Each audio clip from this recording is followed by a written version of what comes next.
free. You just can't call me when you need a nigga for money. You just can't call me when you need me on Monday and twice on Sunday. What the hell I look like? What the hell I look like? What the hell I look like, baby? Tell me. Tell me. Tell me. You just can't call a nigga when you need someone to the freeway. You just can't call a nigga when you need someone to bitch to. You just can't think that I'll be right there. I will be there for me to share. What the hell I look like? What the hell I look like? What the hell I look like, baby? Tell me. Tell me. Tell me.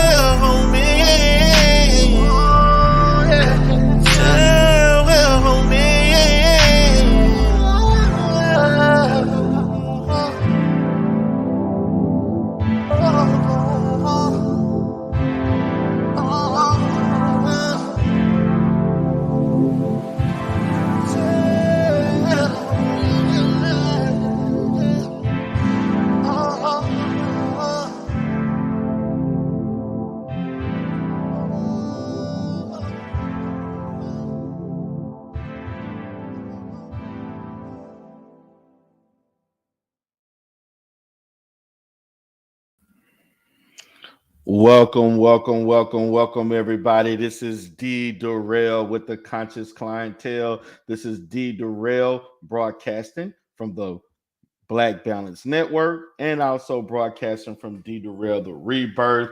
And as soon as I come in, within 3 minutes, you see hating ass niggas everywhere. Jealous niggas want to sit and stare. Hating ass altruism.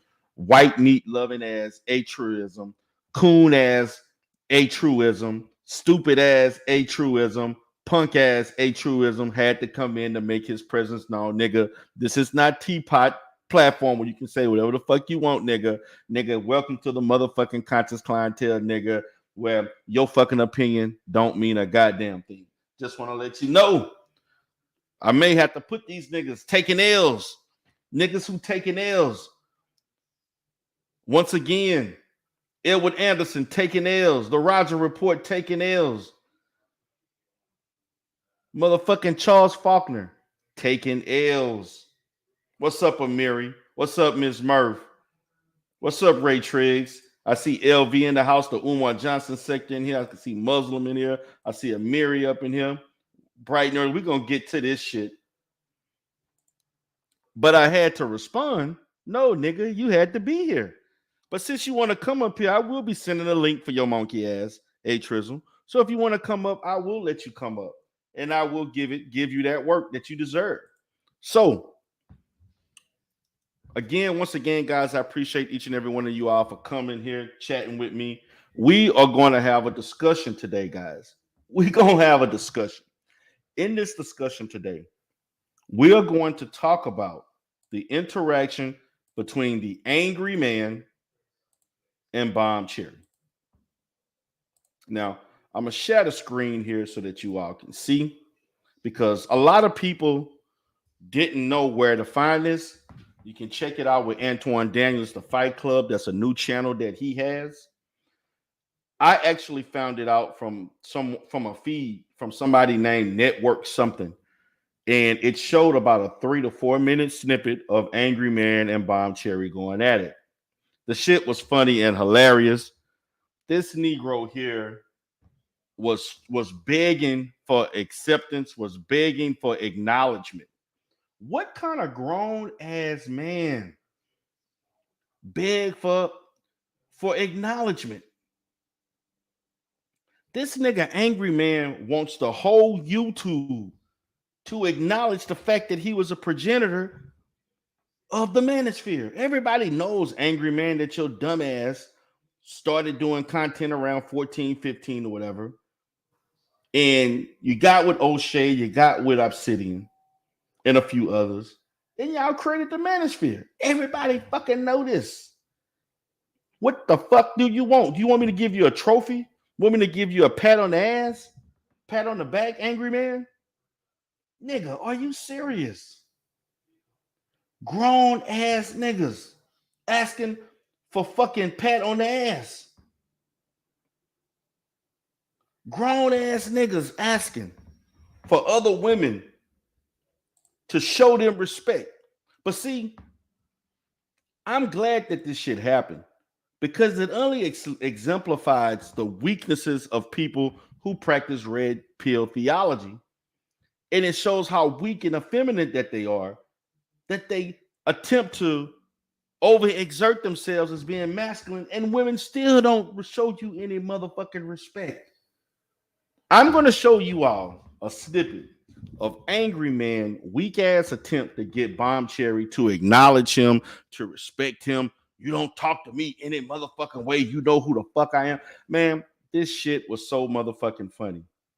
I'm sitting here like, I know this grown ass 40 plus year old man don't take YouTube this fucking serious. Don't take social media this fucking serious. I know damn well this grown ass father of no telling how many. He had he had this woman that he'd been with. He supposedly put a ring on it, but he ain't even married yet, which Bomb Cherry did point out. Bomb Cherry been married for over 20 plus years. Nigga, you ain't been married at all. You got a long-term fucking cohabitation situation with children running around that you can't control your fucking household.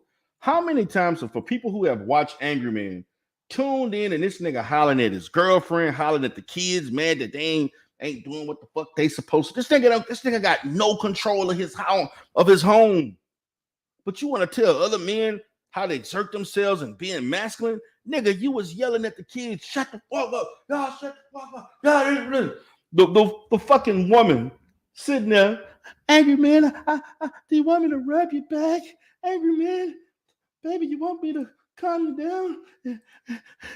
Up there, this nigga up there having conversations with his wife and girlfriend online.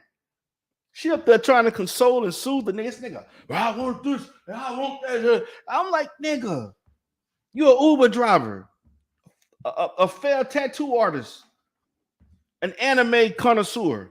Nigga, stop it. Stop it. This Negro still mad he ain't more successful than O'Shea. This nigga still mad that he ain't. This is the shit. I want for everybody to know, man.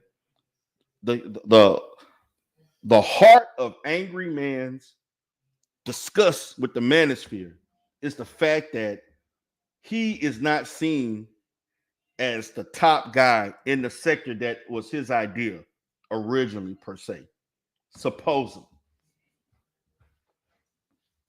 Okay? But let me say this, Angry Man. The sector has passed you by. You on YouTube dressed like a 15-year-old, mentality of a 20 plus year old, and you fucking 40. You know, nigga got shit, all kinds of little shit in the background, the red and all this other shit. He got a nice little setup, but it's childish. Ain't shit mature about just it's nothing mature about this man. This man, Angry Man, looked like a A fucking overgrown 16, 15, 16, 17-year-old who dressing like he wish he could dress when he was a kid because maybe his parents couldn't afford him the shit that he got now. This nigga is dressed like he don't have no fucking professional looking shit at all. No mature looking ass button ups. This nigga got fucking, and I like wearing polo too, but my shit classy. Nigga, I got fucking sports jackets with motherfucking shirts and shit with the nice slacks and shit that go together. I may sport the little hat. This nigga got words written all over it and all kind of designs and shit with a fucking New York hat and all this other shit like this every fucking day. Nigga, stop it. You too old for this shit. Look like a goddamn man since you want to say you're a man. Now, I'm going to get to the shit. I just want to rant on this shit because this shit is fucking, because Angry Man is a clown. He's hilarious. And the thing about it, when I first entered to the space, I was listening to Angry Man for a little bit. I didn't listen to him enough. I wasn't even feeling him then. He had that little whack ass little beat that dum, dum, dum, dum, dum, that little shit that he used to have. I was like, who the fuck is this nigga with these big ass hats on his head and shit?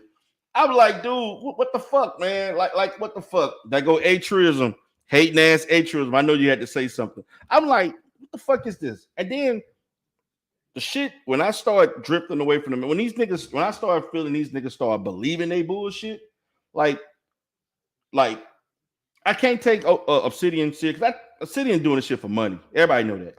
O'Shea doing his shit because O'Shea is doing this shit for money, and O'Shea was not like serious about the shit. Shit was comical.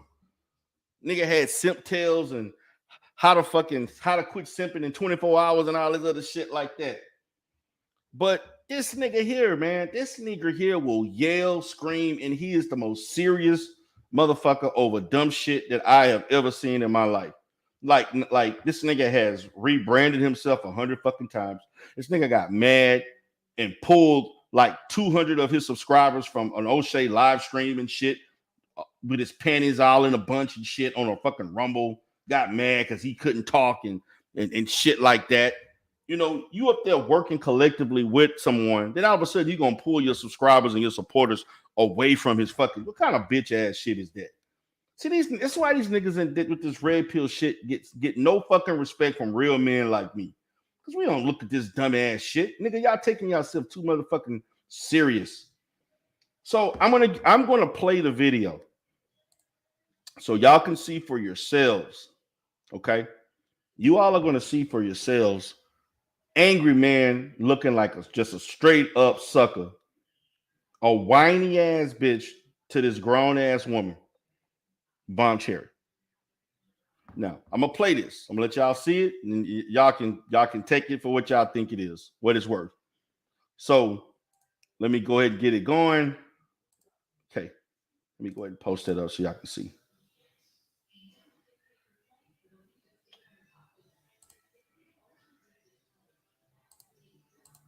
Believing that they should be held accountable or responsible way men are held accountable and responsible. So it's like I'm gonna do what men do, but when it comes time for me to be held accountable, I'm gonna fall back on I'm a woman and I shouldn't be held accountable for this because I don't know any better. I'm just a little lady, you know what I'm saying? And it's just causing way more freaking problems than it should cause. Hey, Sprout, I want to add to your point. Okay, when you keep saying marriages, right? Yes. I just think marriages, the way marriage is set up today, is a Christian thing. I don't believe it's real. Like, okay, marriage to me, when God connect to a man and a woman together already. Marriage today is not actually the way Christians or Abrahamic. No, what I'm saying is, what I'm saying no, we gonna go off the rails. Yeah. No. We confusing marriage on paper through the court system and the government. That's not a marriage. I would not agree. That's not a marriage by God. Is done. Living together, having kids, it's just the fact that objective thought, which is based on unbiased facts, right? But women don't want to dwell in objective thought. So at this point, Angry Man is getting ready to get into his misogynistic red pill, bag. He's getting ready to start talking about men and women, who and what should be doing this and that from pretty much a misogynistic red pill perspective. And then Bomb Cherry is going to come in to course correct. Here we go.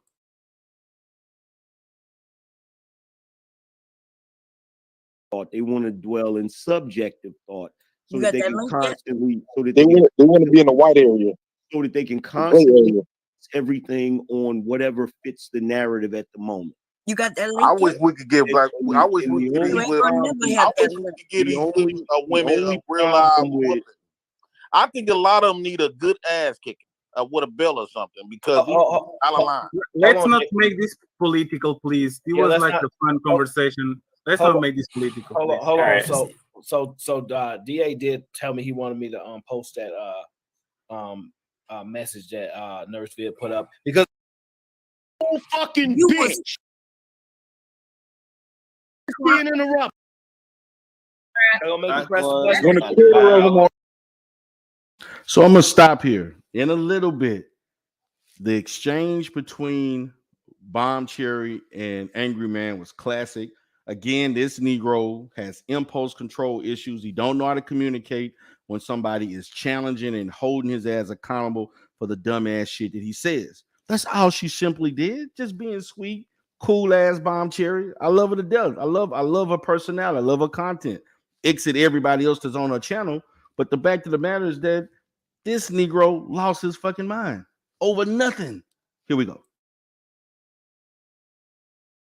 On antidepressants. Please don't make me press the button. I don't want to press the button right now. Hold on.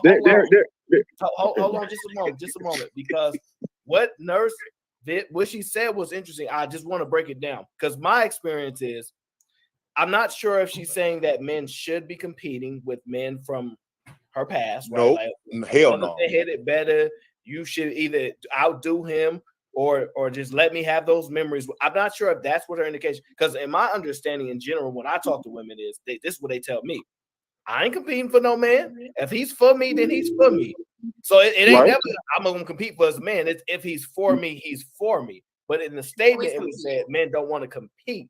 So the conflicting thing is, are they supposed to compete with that? No, that's what Hell Fatty no. said. That's You're what always Fatty said. competing. You're always Yeah. competing. So whether see, you here know we it go. or not. Hold on. So here we go. So men are always competing. Men and Yeah, women men are and always women. No. So, and there's the problem. I don't know women that say they want to compete. I know women that It's say not about whether you want to or not. It's not about whether you want to or I not. understand You know that. there's other women.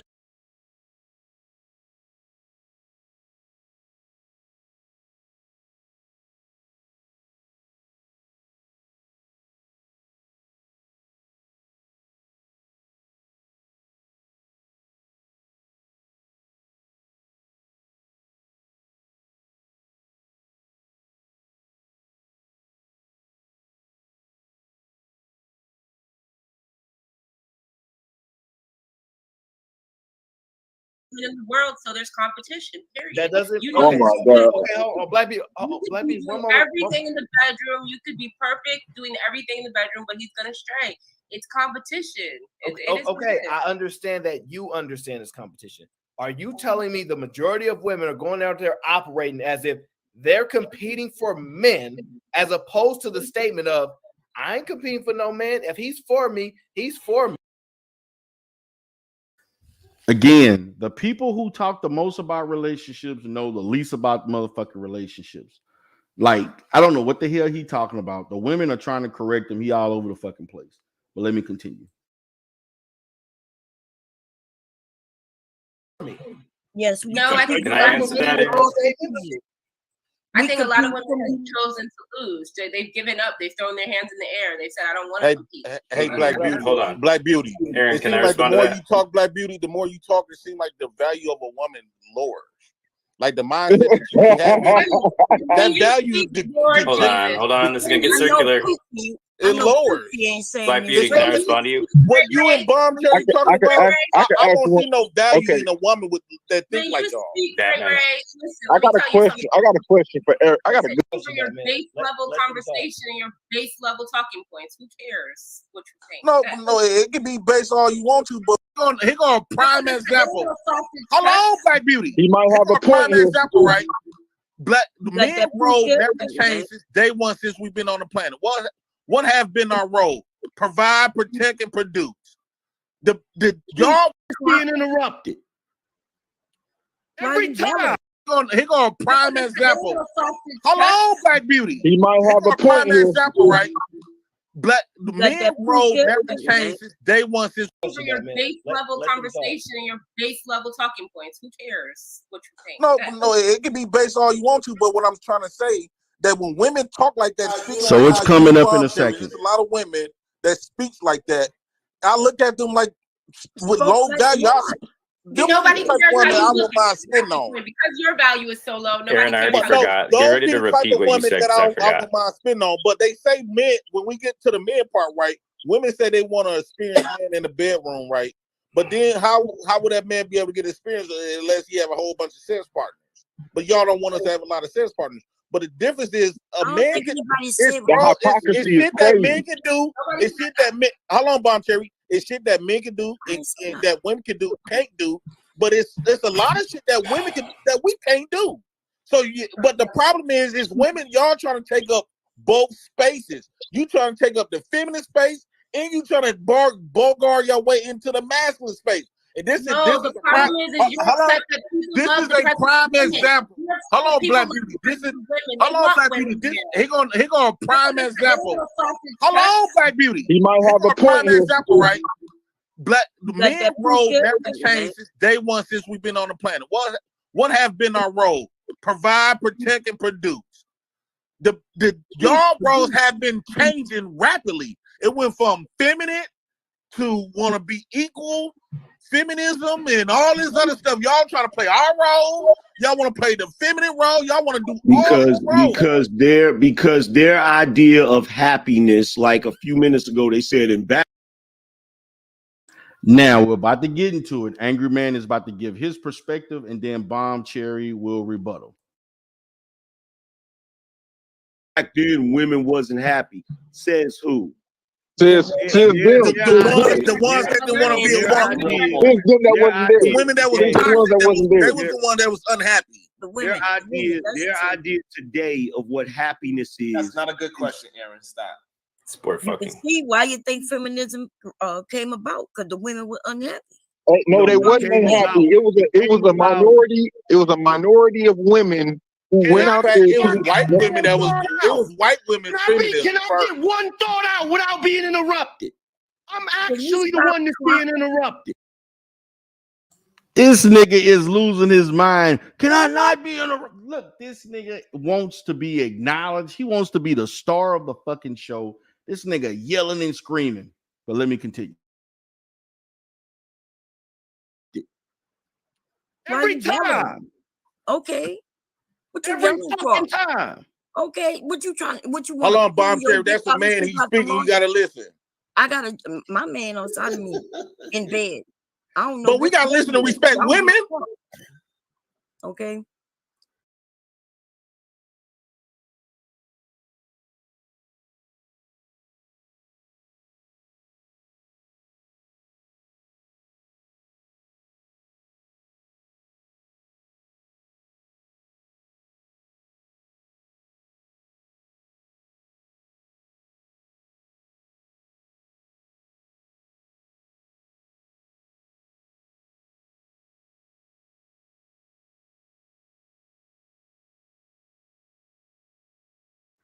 So anyway,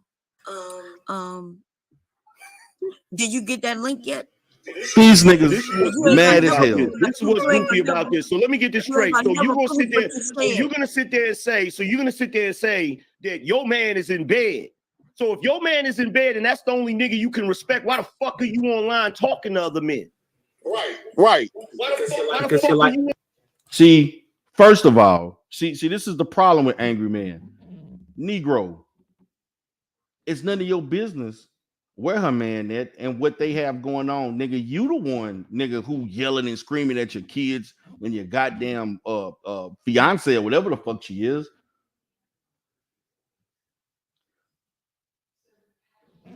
The bottom line, you want to dominate the motherfucking mic. You think everybody's supposed to bow down to you because you started some shit that now you flip-flop on and don't want to even be fucking a part of and shit.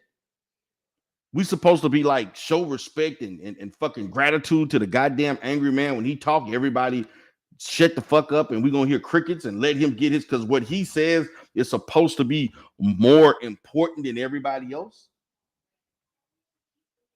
Like, seriously? She ain't got to do a goddamn thing. Online talking to other men. Don't tell us that you respect at 3 your o'clock in the husband. morning. Don't tell us that you respect your stop it. husband. Don't tell us that you respect your husband, but you're gonna get online and disrespect other men. Because she likes me. She likes me. I didn't do anything to disrespect you, but you're not gonna yell at me like I need to and supposed to. Tell him. Hey, what about when we talk about respect women? Don't try to play that shit with me. I don't need nobody's help talking to Bomb Cherry. You showed. There he goes now trying to exert his weak ass masculinity. I don't need nobody to help me talk to Bomb. Negroes, stop. We know you a man. At least you're supposed to be one. See, this is the problem with Negroes who follow this bullshit. They feel like they gotta make the shit known. Everybody know you a man. There's men on this panel. Why you have to go out of your way to try to produce dominance over everybody else, including the females, when it's not even necessary in this exchange? She politely spoke, just like everybody else. But no, you want to make yourself known. But listen to this shit. Don't, but I don't need nobody's help talking to Bomb Cherry. Talk to me a little different. No, I'm gonna talk to you however the fuck I want to talk to you. And if you got a problem with that, go have a conversation with your man. No, you ain't gonna tell me how to fucking talk. First of all, you don't tell your husband how to talk. You definitely ain't gonna tell me how to fucking talk. When you gonna post that link? You mad because you know you gonna kiss my black ass? Why would I? That's my question. When you gonna kiss my black ass? Listen to this effeminate ass, yelling ass female. This nigga sound like a woman.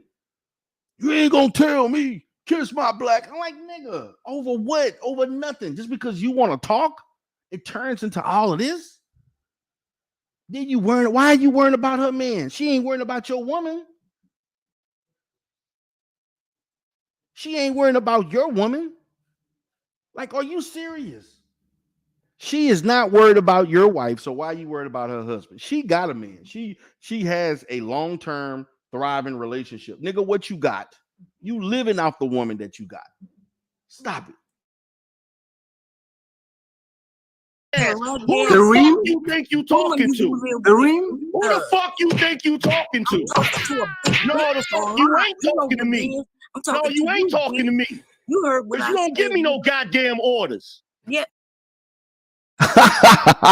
This shit is, guys, this shit is funny. Hold on, I gotta stop right here. Because this is the shit that I'm talking about. This nigga flat out talking about who you think you talking to. I'm like, nigga, who do you think you are? This nigga like, who the fuck you think you talking to? You don't come around giving me no motherfucking orders. This fucking chest all out. Nigga, stop. Dude, this is just internet shit. This is just YouTube shit. Why are you so emotional? This nigga, you ain't gonna talk to, I'm motherfucking angry man in this bitch. I'm motherfucking king of the motherfucking fake ass manosphere. You gonna show me, motherfucker. See, what this just exemplified is how this Negro has conflictual exchange with black females on an ongoing fucking basis. because he don't know how to listen and he don't know how to communicate with black women without thinking there's a fucking hierarchy in which, for him, black women, period, are supposed to treat him a certain way with no knowledge. With no knowledge of who the fuck you are and what you doing. Nigga, you do YouTube fucking videos. You're a failed tattoo artist. You're a fucking anime fanatic. Comic books and shit. You drive fucking Uber. What the fuck are you? What the fuck? How the fuck you gonna demand anything from any motherfucking body? Negro, your whole life has been a fucking failure. That's why you own this bitch in the first place. To make some fucking money because you wasn't making enough in real fucking life. That's the fucking truth. That's the fucking truth. But let me continue. I don't give you no orders. You don't give me no motherfucking orders. This is a certified hood classic. When you gonna post that link? Your goddamn memory done fucking lapsed. We might be in this motherfucking be having cordial conversations, but you keep forgetting who the fuck I am. We done went through this before. You ain't gonna talk to me anytime.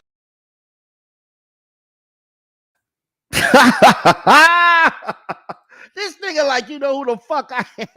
Nigga, who are you? You ain't gonna talk to me. You know who the fuck I am. This nigga said, do you know who the fuck I am? Wait a minute, man. I want y'all to hear this shit because this shit was fucking funny. This nigga sitting here like he's somebody. Like, this nigga said, you know who the fuck I am. Like you somebody fucking important. Let's go back to this shit. I don't need nobody's help talking to Bomb Cherry. You sure don't, but I don't need nobody's help talking to Bomb Cherry. Talk to me a little different. No, I'm gonna talk to you however the fuck I want to talk to you. And if you got a problem with that, go have a conversation with your man. No, you ain't gonna tell me how to fucking talk. First of all, you don't tell your husband how to talk. You definitely ain't gonna tell me how to fucking talk. When you gonna post that link? You mad because you know you gonna kiss my black ass? Why would I? That's my question. When you gonna kiss my black ass? Who the fuck you think you talking to? Who the fuck you think you talking to? No, the fuck you ain't talking to me. No, you ain't talking to me. You heard what I said. You don't give me no goddamn orders. Yeah, I don't give you no orders. You don't give me no motherfucking. See, this is symbolic of niggas who think because they a man, they entitled to some type of dominance and respect from women, period. You don't give me no goddamn orders. I'm a man. I give the motherfucking orders. Even though I ain't accomplished a goddamn thing in my motherfucking life that warrant me getting that type of submission from any woman. But you gonna give me the money. I'm like, nigga, ain't nobody giving you shit. You don't deserve enough. You deserve everything you fucking got in life, and that's nothing. It's a certified hood classic. When you gonna post that link? Your goddamn memory done fucking lapsed. We might be in this motherfucking be having cordial conversations, but you keep forgetting who the fuck I am. Who the fuck are you? This nigga said you keep forgetting who the fuck I am.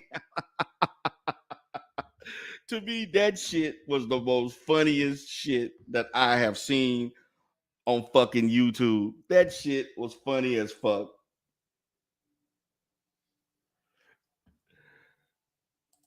That shit was funny as fuck. This nigga was like, you know who the fuck I am. Nigga, who are you? You a fucking content creator on fucking YouTube who make pennies on the motherfucking dollar. And you've been in this bitch for years. And you worried about how much money she make when she got a man that take care of her. Nigga, you can't take care of your motherfucking home in real life. That's why you own this bitch trying to make money. Who the fuck you know who the fuck I am? Who are you, man? Tell me what warrants Bomb Cherry giving you any kind of fucking respect outside of what she initially gave you, because she was being respectful to your ass. You think we were supposed to do worship your motherfucking weak ass? These niggas on YouTube are fucking hilarious. This is why I could not get along with these niggas on YouTube in the manosphere, outside of a few people. Because I'm looking at these niggas like, I will look at men before I even came on YouTube in 16. If I didn't think you was shit, I treated you like you wasn't shit. Or I didn't fuck with you at all. Or we would have issues. Negro, you don't deserve shit from her. What you should have done was quit intensifying a fucking civil exchange between you and everybody else, where you thought, I guess you felt like you can beat your fucking chest. I'm motherfucking angry man and shit, and motherfuckers need to fucking bow down to me because I'm the motherfucker that created this shit. Fuck everybody else, but I don't get my fucking credit. Nigga, you've been crying about your motherfucking credit. And see, what this exemplified was the fact that this nigga is frustrated with niggas, with people who know him, who are in the manosphere or in the manosphere space, or rival the manosphere per se, and they don't hold you to the esteem that they hold Obsidian and O'Shea Duke Jackson. Nigga, I'm gonna even say this, nigga, you have even what's the fucking dude from Minnesota, the little whack ass chubby little fucker from Minnesota, shit, Solo 84 TV. Nigga, you fell below Solo 84 fucking TV and Black Ram 93 and all them motherfuckers that was along with you for the ride. You have fell from the fucking totem pole. That's what that nigga mad about. That nigga mad that he ain't making the money. He ain't making the money. Nigga, I'ma even say this, nigga, but Bernard Riley has eclipsed your stupid ass. You take yourself too fucking serious. Nigga, you can you can have all the music you want to play. You can have all the fucking cool ass background and all that other shit with the design. Nobody gives a fuck.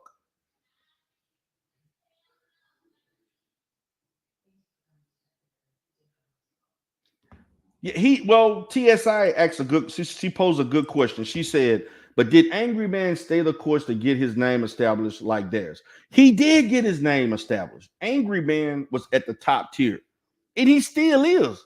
But the bottom line is that he's not alone with O'Shea and Obsidian and Solo 84 TV and others anymore. Now there's other people who have basically eclipsed where he was at. So now you're not noticeable anymore. You've actually fell off a little bit. You fucked up when you tried to do conservative talk, when you don't know shit about conservatism. You fucked up when you went to all this other shit. You fucked up when you took your fucking videos off the goddamn YouTube every time you did one, so people couldn't go back and look at the goddamn replays, you dumbass. You could have got AdSense money, but you worried about what other people gonna do to your content. Stupid ass.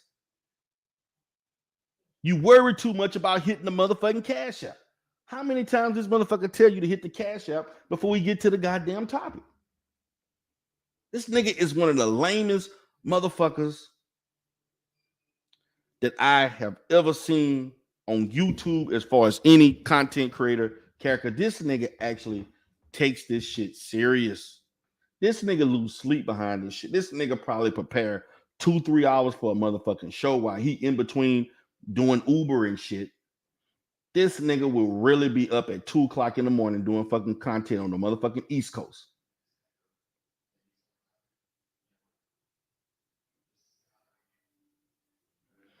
It didn't work for him, TSI. The reason, I'm going to tell you why it didn't work.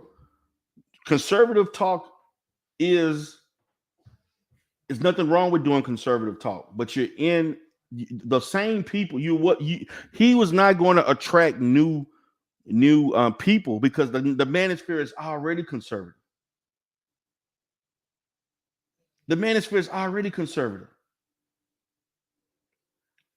He didn't attract anybody new because his content was still manospheric in nature, regardless of supporting Donald Trump and being conservative. And that was his problem. Yes, exactly. They went down, and his shit didn't do what it's supposed to be doing. But let me get back because I want y'all to see this complete exchange. This shit was wild. We done went through this before. You ain't gonna talk to me any kind of goddamn way. Nigga, You ain't gonna talk to me any kind of goddamn way. You might talk all that shit to these other fucking niggas, but you ain't gonna talk that stupid ass shit to me. You, nigga. No, the fuck you ain't talking to me. Well, No, the fuck you ain't. Who I'm talking to? No, the fuck you ain't. You, but I'm not, nigga. No, the fuck you ain't. You got no, the fuck you ain't. No, the fuck you ain't. What you gonna do? No, the fuck you ain't. I'm talking to you. No, the fuck you ain't. I ain't gotta do nothing. I ain't gotta do nothing. You the one what I'm doing right now. You the one that got disrespected. I ain't gotta do nothing. Other niggas bow down to the angry. I ain't gotta do nothing but what I do right now. Yelling I ain't gotta do a goddamn thing. Bomb said other niggas may bow down to the angry man. The bottom line, this nigga is mad that not enough of these niggas are bowed down to his whack ass. That's his fucking problem. This nigga has fell in love with this YouTube shit. He's living vicariously through this shit. You know, this nigga takes this shit too serious. This nigga don't even understand. He don't even control the parameters in which you operate on YouTube. Google controls this shit. For those who think they really operate in a business like it can be ran and operate like a business. But in true business, the sole proprietor or the owner of the business controls shit. You're contracting. This is some contracting shit. 1099. What's up, Faith? She said, the usual suspects.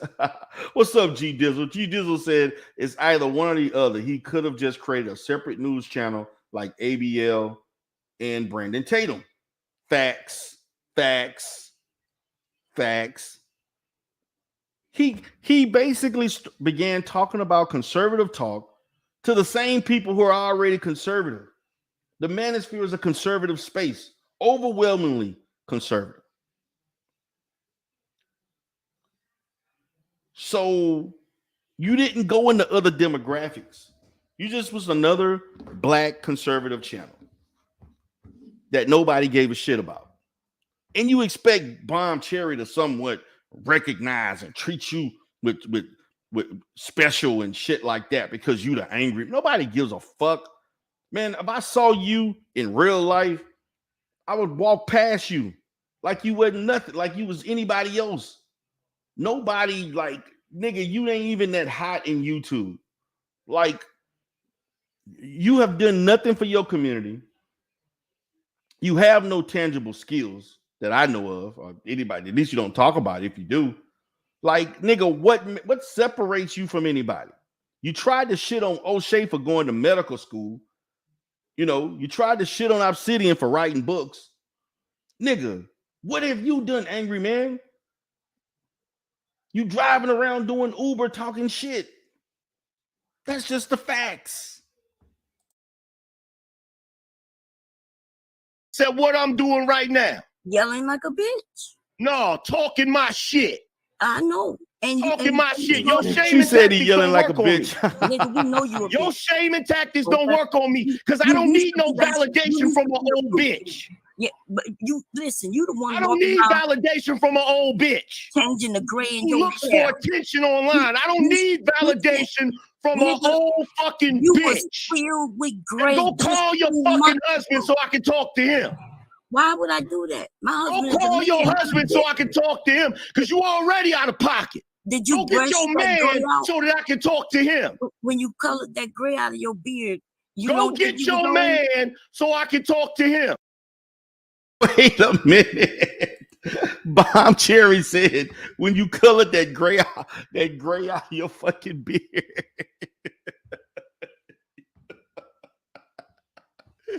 I ain't gonna lie. That nigga look like, I don't know if that nigga look like a motherfucking ghetto fucking Santa Claus or what the fuck. This nigga look like Father Time or some shit. This nigga got one of the nastiest, dirtiest, dingiest, unclean looking ass beards I ever saw in my fucking life.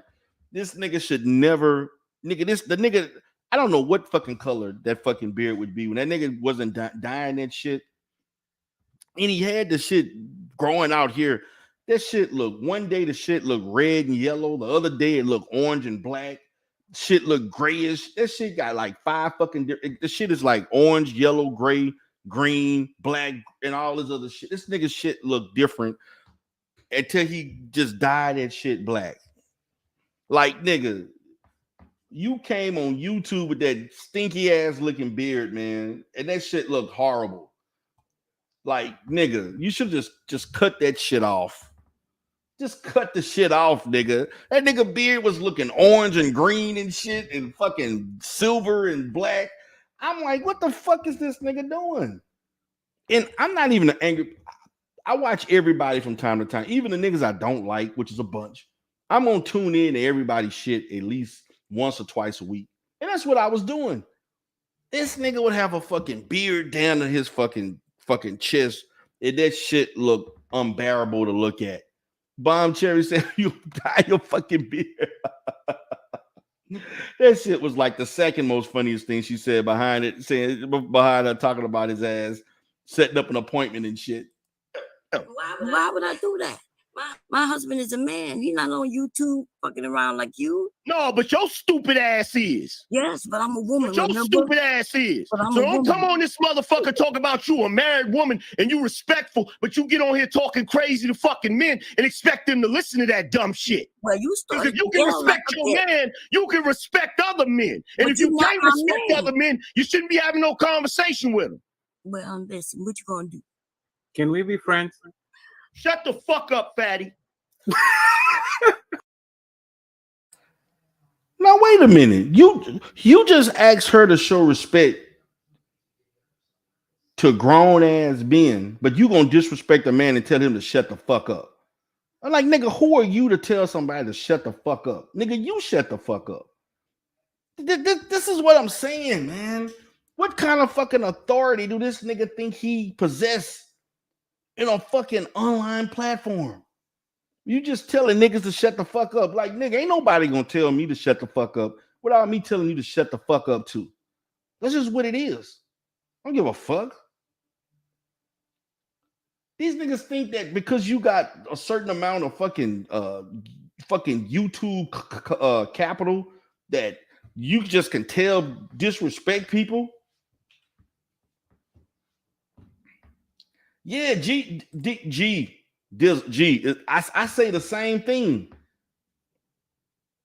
Why do they let this nigga but see, this is the treatment. He's been conditioned to this because in the manosphere, these phony ass Negroes let him go on a panel and they treat him this way. I'm gonna tell you, I'm giving an example. This Negro, I've seen this Negro go on Bernard Raleigh channel. I've seen him go on Ramil channel. I've seen him go on various channels. I've even seen him try to do this shit on Amiri channel. Well, he tried to, but Amiri let everybody speak. Well, this nigga, and you know who else tries to do this same shit? BGS Iltmore does the same bullshit where he think if he goes into a panel, he's supposed to get this preferential treatment to talk as long as he fucking want to, when he fucking want to, and everybody else need to be fucking quiet.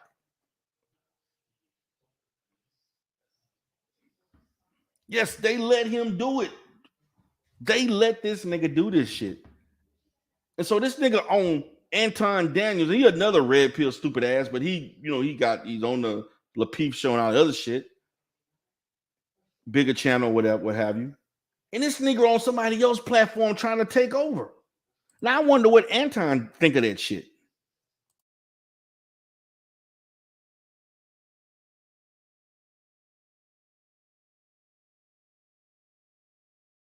I know it. He'll talk. Mind your fucking business. Mind your motherfucking business. Oh, they talk about he ain't on YouTube like you. Yeah, I'm on YouTube, but I get paid to be on YouTube. Do you? Yeah. Do you? Of course. No, the fuck you don't. I don't. No, the fuck you don't. You get up here and get your goddamn bullshit opinions for free. Nigga, you ain't making no bread on YouTube like that to be talking about Bomb Cherry. Bomb Cherry make money. Matter of fact, I donate to Bomb Cherry myself from time to time. Quite a few times, I may add. She is making money. I'm not the only one that donates to Bomb. I'd rather donate to Bomb than donate to your bitch ass.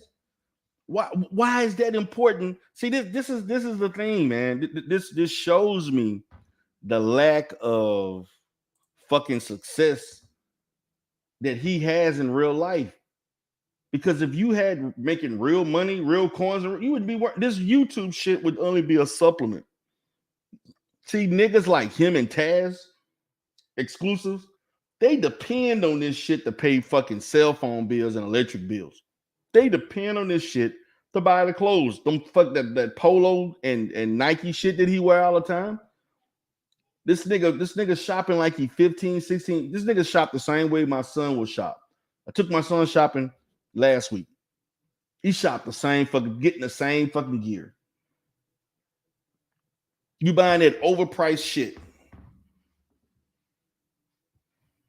That shit is like, are you serious, man? Man, G, I was about to say that, G. I'm glad you brought that up because I was getting ready to say that shit.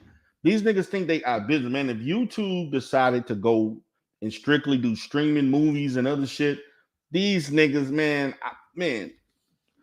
these Negroes would be out, they shit would be out. These niggas' life would be over. Some of these niggas would be jumping out of buildings and shit. This is the prime. This Negro would not know what to do if YouTube went down. Matter of fact, let's say YouTube was fucking crashed for 3 fucking days, a week. These Negroes would lose their fucking mind. If YouTube deleted their channels, these dudes this nigga would be out. That nigga be yelling at his wife and his kids, blaming them for the reason why they out and shit. That's the kind of bitch ass shit he would do.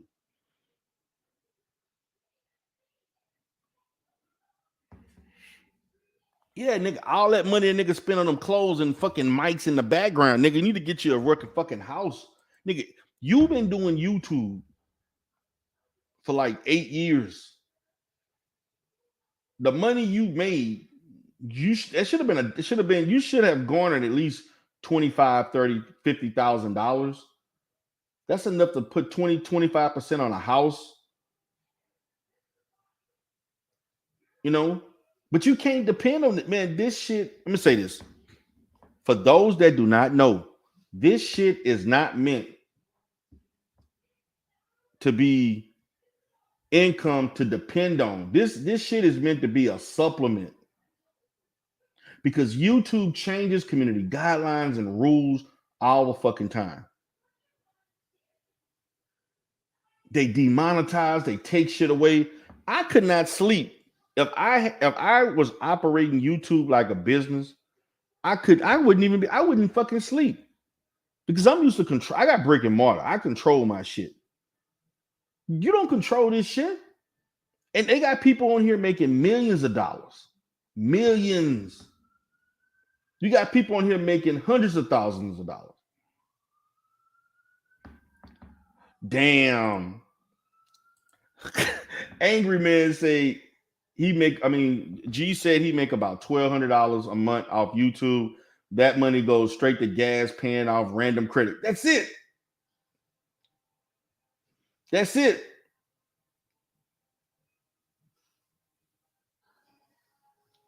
Like I don't know, somebody trying to come in. I need you to connect your mic. Whoever's trying to come in through the queue, because I did send the link out. Please connect your mic. I can't bring you up until you connect your device. That's the reason why I haven't brought you up yet. And so if G Angry Man may make $3,000, $4,000, $5,000.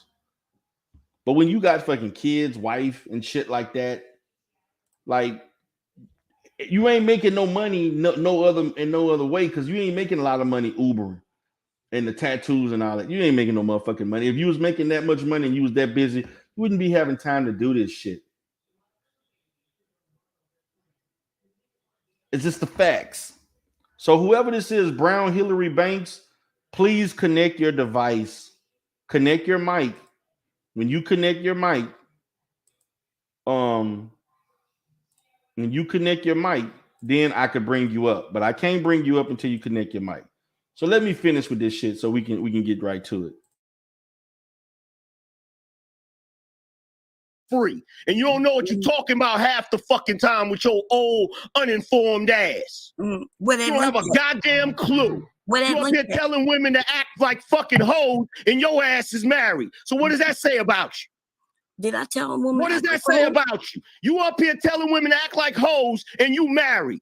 You another one of these old bitches setting up these young chicks for failure. He's right on this one. I agree to that. He is right on this one. He's right on this one. That's exactly what you do. Of course he is, fatty. No. Shit Angry man, just a second. Sherry. Super fact on that part. No, Sherry, but that's a reality. Oh my God. Shut up. Brittany, No, just Sherry. Together. Angry man, just All right, that was fun. You so goddamn used to talking shit to some of these other niggas. You go run to their fucking channels and talk shit to them. You forgot who the fuck I was. You ain't got me nobody. twisted. You got me twisted. Listen, you got me ain't twisted. Nobody. Next time you tangle with me, you got your motherfucking boot smoke. Don't Now come in you here talking that stupid shit to me. Listen, Angry man, making up shit. Prove let's it. come Prove down and what be you friends. just said. No, boom, Sherry, just one thing. No, one wait thing, a minute. Prove what you just said. Yeah, but he can do No, that on the chat. Prove He can do that that when we ever came together like I said. Prove it. This lying ass nigga right here. Oh, really? That means speed up. Oh, really? Prove it. Oh, really? Prove it. So Grinch God, motherfucking Ray Clemens, motherfucking Q Wilson, they wasn't all in that Discord server when you got cursed the fuck out. You hear this nigga? Pull it up. Because I will have Grinch. I will have Grinch straight up and motherfucking down. Do a stream tomorrow talking about your goofy ass. Pull it up. You got smoked plenty of fucking times. Don't get it twisted. Y'all hear this nigga? Don't get it twisted. Oh, no, don't be talking about y'all hear this nigga. Stop trying to tag somebody in. I'm not tagging no one. Trying to tag somebody in. Prove it. You supposed to be almighty bomb chair. Why you trying to tag people in? I'm not tagging no one in. I'm asking if no, because your arms is too short to slap box with God. Calm your motherfucking ass Ooh. down. You got me twisted. You got me fucking twisted. You can't tangle with me. You just another motherfucking strag in a long line of bitches that got ran the fuck over by me and this motherfucker. So this is some funny shit. This nigga is proud of this nigga using terms like this is a 40-plus-year-old man using sophomoric terms like fucking strag and you bitches, you got ran over by me. Now, what I don't know any man who takes pleasure in going off on women and I guess getting at women and embarrassing women or making them feel low or in a negative. I don't know any man in my life that I interact with that gets off and feels proud about letting them know how he can get over the women and curse them out and yell at them and all this other bullshit. Are you serious?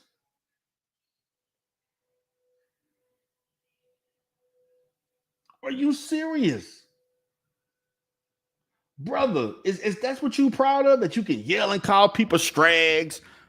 That bullshit you got from the Grinch?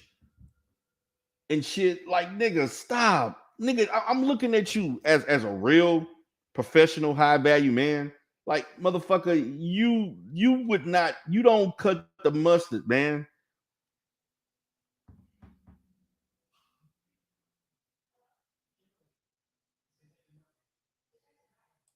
This shit is ridiculous that your grown ass acting like this towards this woman.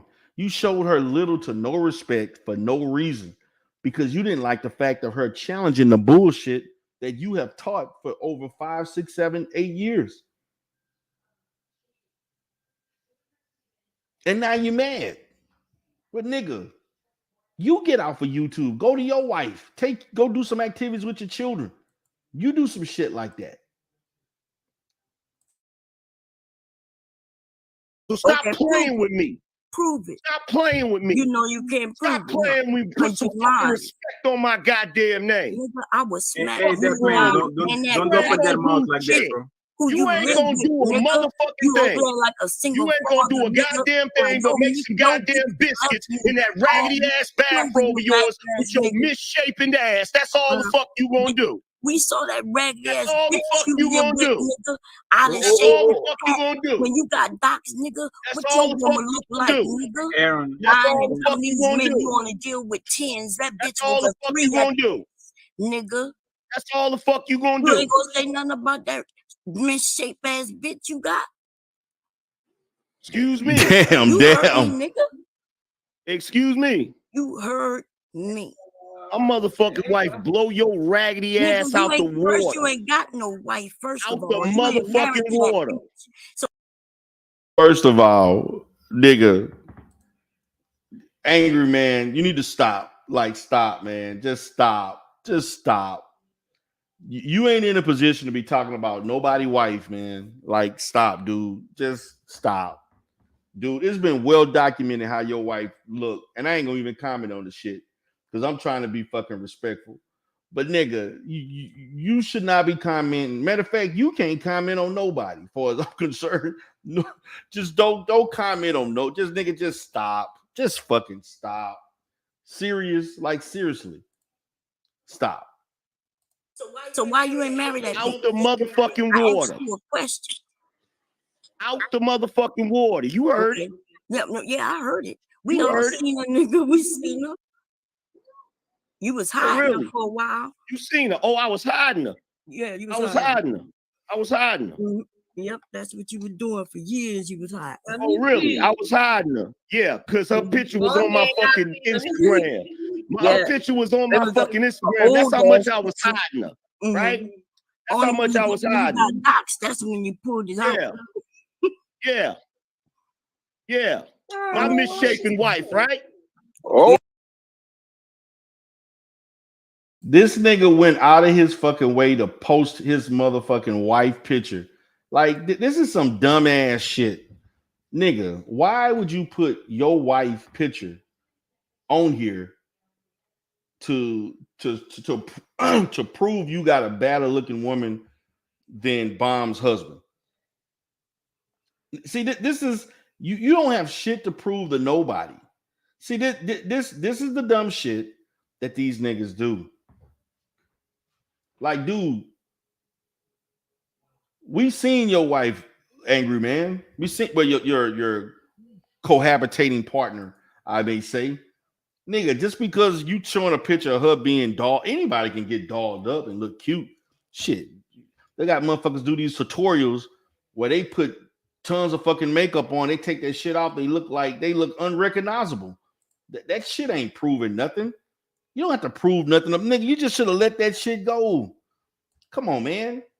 That nigga didn't show no everyday looking picture. When you wake up in the fucking morning, you chilling chilling at home on 3:00 p.m. on a goddamn Saturday. You ain't show a picture looking like that. Come on, man. This is some stupid shit. My raggedy wife, right? Yep. My raggedy wife, right? Yeah, you not No, married bitch. to her. She Props blow to your you, Angry Man. motherfucking, she blow your raggedy fucking ass out the goddamn water. You Nigga, old ass, fucked up, has been ass bitch. This nigga Fuck been out of here. Fuck Fuck out of here. Don't play yourself. Don't play yourself. Don't play yourself. Bomb Don't Sherry play has those. yourself. Bomb Sherry has the heavy. better check yourself. But you and this motherfucker, trying to Black repeat, Beauty, this is your fault. fucking propaganda. Y'all hear this shit, y'all? Hey, I saw that Bomb Sherry has the heavies. I saw it before. I had the what? What? What you said? I didn't hear you. Yeah, I think it was that man. He said that you had the heavies. The who? The heavies. What he said? The Abbas. Can you spell it, Fatty? Nobody can I'm understand you, serious. Portugal, man. Yeah, is it just me? I didn't understand. Post those pictures. I was like, there's no fucking way.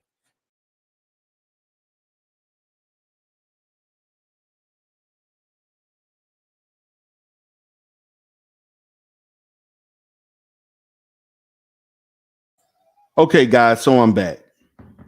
So this is another example. I'm gonna start doing a thing where when I go live, I'm gonna talk about how the manosphere take fucking L's. These niggas, the angry man took a fucking L on this one. This nigga took an L. I'm just gonna start putting pictures of niggas taking L's. This nigga took an L for this shit. Arguing with Bomb Cherry, posting your wife, your fiance pictures up, yelling and screaming, losing your fucking mind. Over nothing. Over nothing. I'm gonna have to put him in there taking L's. Another nigga taking L's. Just straight up taking L's. Now, I got the link up for anybody that want to come up.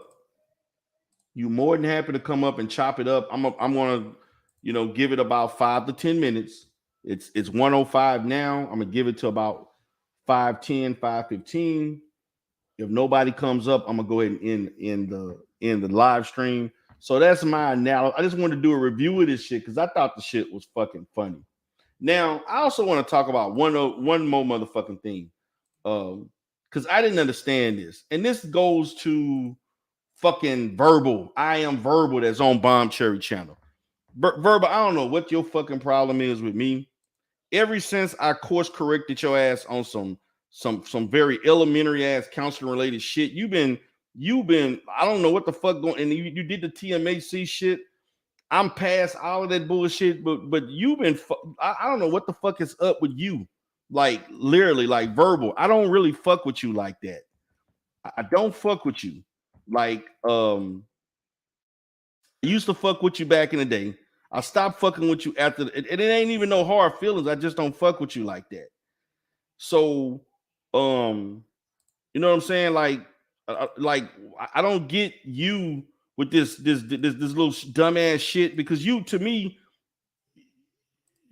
you're like a female version of the motherfucking you like a female version of fucking Angry Man's, just yelling, screaming, saying dumb shit.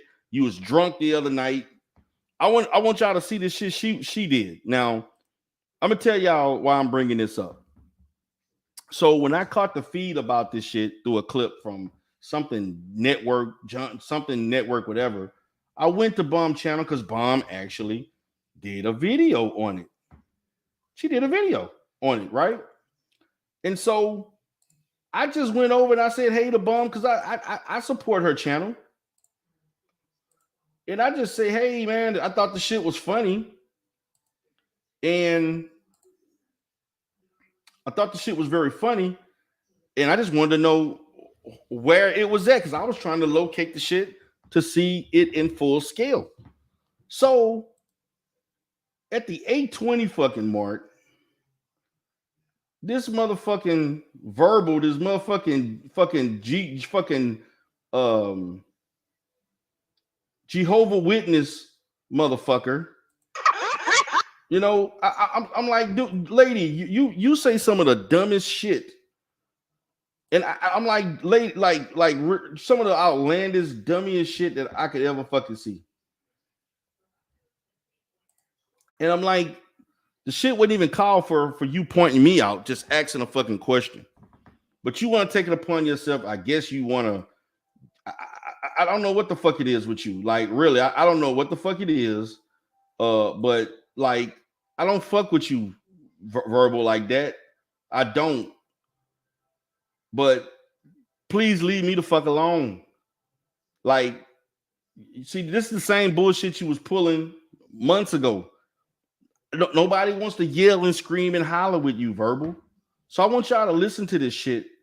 So this is Verbal on Bomb channel. I went up there just to find out where the fucking video is so I could take a full look at it. I just was asking the chat. Maybe I could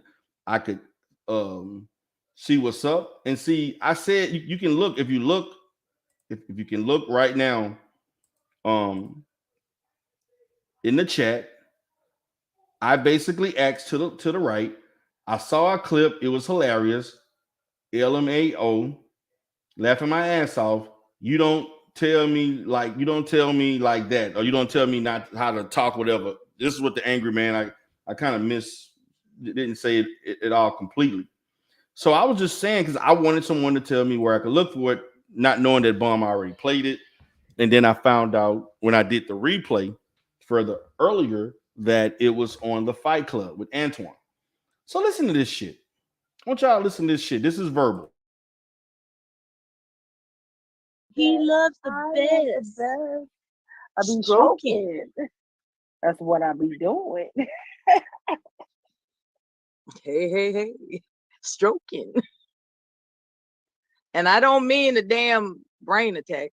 I'm talking about that fulfillment. Okay? Everybody get your fuck on out there. Do what you got to do. We right here.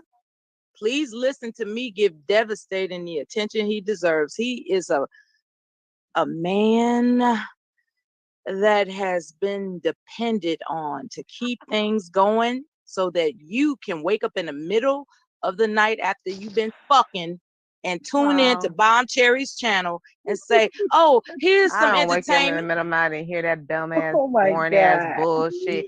But what I will say It's gonna be a is, good time, Verbal. I need to tell D Darrell, shut your ass up. That's all I wanted to say. And shout out to Free to Win. We love you, baby. We love you, Free to Win, but D You're Darrell, always welcome. D Darrell, non-solutions, no solutions ever. Her birthday. Your ass up. Let's remember happy birthday wishes to Free to Win as well. Okay. Talking about ass nigga. This nigga don't know what the fuck. Yeah, he never gave me no damn happy birthday wishes.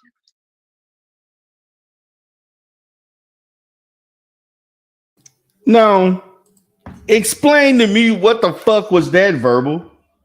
I don't fuck with you. I don't come there to listen to your dumb drunk ass. Your old shrivel up looking fucking Arab fucking ass. Nobody get like, what the fuck is that? Now, see, I'm sitting here like, see, this is the shit. Like, people just like think they can just talk shit to people. I don't come there to see you. Really, nobody really goes to Bomb Channel to listen to you, Verbal. Go do that shit at your channel. But whatever your feelings is about me, bitch, let that shit go. Because the shit is not mutual. I have no ill feelings towards you. Don't really give a fuck. You're irrelevant or whatever. I don't fuck with you. I don't even mention you. I don't mention shit you say. I don't know if you was drunk. I don't know what the fuck going on with you. We all know you got some issues. We all know you have issues. But what was the point of that? What was the point of that? So it is what it is. I just wanted to make that point to say that. Because people, this is part of the problem of YouTube, where people basically assert themselves and say certain things to get to trigger a response. So you triggered my response, and my response is you need to shut the hell up and quit drinking after 10 o'clock. You know, just sleep that shit off. Like, I'm not gonna go back yelling and cursing doing video because you ain't even worth that. But I didn't come there to see you, Verbal. I came there to see Bomb. I didn't come there to fuck with you. That's just the facts. What's up, Exposed to Manosphere? What's up, brother? Oh, hey, how you doing? Yeah, I'm just yeah, I'm still here. Oh yeah, I didn't know you could hear me. I was like, okay, how you doing, brother? What's up? Yeah, I'm doing good. I'm just packing for Montreal tomorrow. Oh, cool. So what do you think about the review of that exchange between Bomb Cherry? I caught a bit of part of it, but it was just kind of indicative of how socially isolated a lot of the content creators are and how they need validation from strangers online, because there's really no point to try to prove to people who you don't know or never will meet in real life about whatever they're trying to challenge you on. It kind of reminded me of content creators who kept telling me to show a picture of me with some random girl. I'm just like, well, I'm going to take a private citizen and put their picture online. I have no point in doing that. They asked you to do that? Yeah, I got asked to do that a lot. Like when I first came on to YouTube. But what was that supposed to prove? I don't know. I guess they wanted to see whether I was a quote unquote incel or I like women. So they wanted to see if you were like them. Yeah, well, I'm not going to take a photograph of a private citizen and post it online. That makes no sense. No, and also to get approval from what? Yeah, from people you don't know, have no real interaction with. Like that shit is that is mind boggling. And for people to even ask you to do something like that, like it doesn't even make sense. Yeah, I don't think some people realize how silly they sound to folks they who don't watch this content. I want you to understand they don't. And I really, really have gotten to understand that over the last 2 to 3 years. In debates. Matter of fact, I had an interaction with little Big Nate. I know you're familiar with little Big Nate. Oh yeah. Little Big Nate is a prime example of living vicariously through YouTube and not having social capital outside of these platforms. This brother brought up stuff about YouTube, and he tried to call Channel 2 News on my business in Houston to get it shut down. He did all of these things that stem from YouTube to please the manosphere. His purpose for doing these things was to please these guys, to get more social capital from them and recognition. Prime example. I mean, it makes no sense. I'm like, brother, little Big Nate, look, man, I'm not one to judge men on how they look, but it's obvious why you had problems. It's obvious. I don't even have to go there. It's obvious. And so you got mad at me because I did at least 3 shows roasting him when he exposed how he looked. He did himself a disservice by never showing up at that manosphere. And so now they actually think, and this is on Obsidian, and so they actually think that they are changing lives of black men in full scale, or at a level that is resonating throughout the community, where in the next 15, 20 years, you're going to see this influx of black men entering and taking over tech. They actually believe that. They actually believe, which we're black men make up about 1% of tech. I get that needs to be an increase in us in not only that field, but there's other fields that we're lacking too. So tech is not the only field. But they actually think that because behind all of this stuff, you know who's getting rich off of this? It's Theo Waff. Theo Waff is getting rich because Theo Waff is training and teaching classes, and they're paying for him to help them get into the tech field. And it's not cheap. That's who's getting paid. They were just talking about Theo Waff helped 12 guys from the last 2 Manosphere meetups enter into the tech field, which I commend them on that. Yeah, but let's not get it twisted. Theo Waff, you got paid handsomely from those 12 guys to help them get jobs in tech, which I don't have a problem with. But let's not get it twisted. You're not recruiting tens of thousands of guys every quarter to enter into tech nationally. Yeah, that would have a impact. Yeah, that would have an impact. That would bring more competition. That would put more black men competitive in the job market. Thus, having tangible skills that they can utilize for the next 10, 15 years. But that's not what you're doing. That's not what you're doing. I mean, let's just be honest. The place, I don't know what he spent $30,000 on. You spent money on Minister Jap and Obsidian to come there, which I don't even get that. Like, why would you spend thousands of dollars for people who have no professional capital outside of YouTube? Like, to be honest with you, Theo, you're the only one that could actually teach someone because you're actually working in the field. You can get paid tons of money because you actually are in the field and you're making hundreds of thousands of dollars a year. They're not. I mean, Obsidian is a retired, got injured or whatever through welding or some blue collar stuff he was doing. Minister Jap is a college dropout who has no skills. I'm just being honest. That's the truth. The only one that really should have kept that money for yourself, Theo, and focus on the optics of the goddamn. You could have put up some signs and some other illustrations or something. Basically, you rented out a space that had a mic and a podium. That's it. Yeah. That's what the Manosphere meetup was. I mean, I'm just and see, people And think that I'm. Oh, go ahead. It's I'm still sorry. marginal too. No, I would say it's still marginal because since I've been in Cleveland, sometimes I'll tell people things I've written about in the past, and whenever I say Black Manosphere, they just have blank stares. But when I say Kevin Samuels, they're like, "Oh, I heard of him." That's like the only person that they're familiar But see, with. see, this is the problem with that. Kevin Samuels never branded himself Manosphere. True. Yeah. I know. I'm gonna say this. Kevin Samuel never branded himself Manosphere when he was in the Manosphere. Mm-hmm. And that's this to me, the Kevin Samuels effect. And I may have to do some more research and kind of maybe do a show strictly on the Kevin Samuels effect, because they allowed Kevin Samuel to steal, to borrow, steal, and exploit with not giving them anything in return. I was on Amiri's channel about a month and a half ago.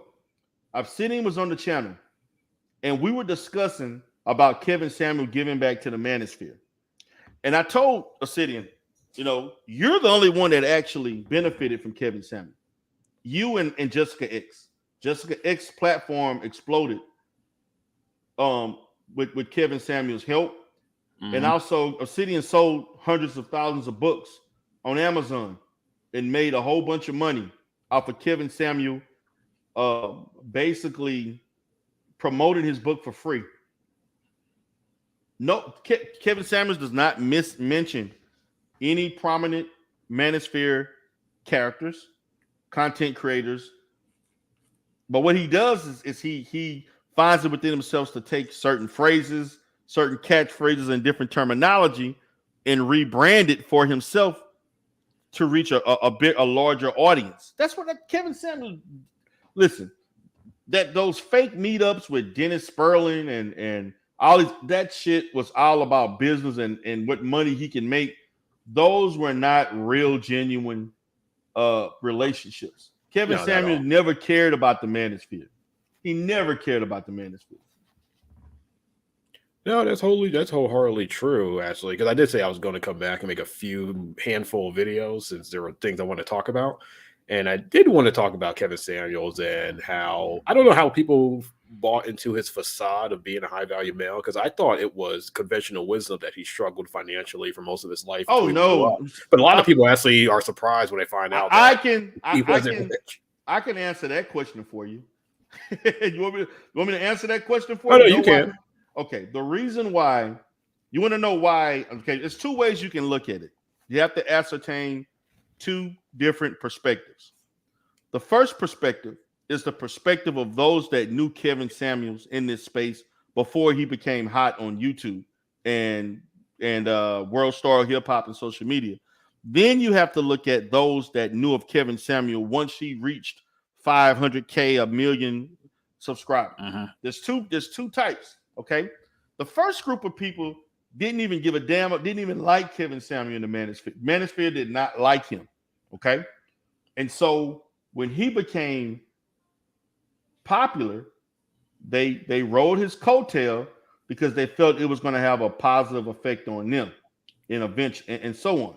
Like which worked for Obsidian, but it's other people. Like, say for instance, BGS Ipmore was the first person that actually allowed Kevin Samuel to really do things without, and he didn't allow people to, kind of gave him the freedom to speak on other platforms. Mm-hmm. O'Shea also helped him out a little bit too, interviewed him and stuff like that.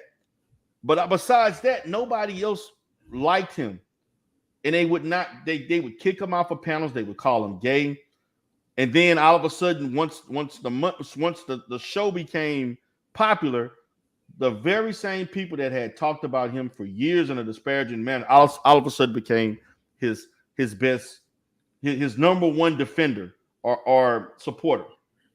Then you got to look at the people who didn't know, because people in the space did know of other content creators that are people on YouTube that did videos on Kevin Samuel, supposedly selling Avon or some type of perfume and some stuff like that.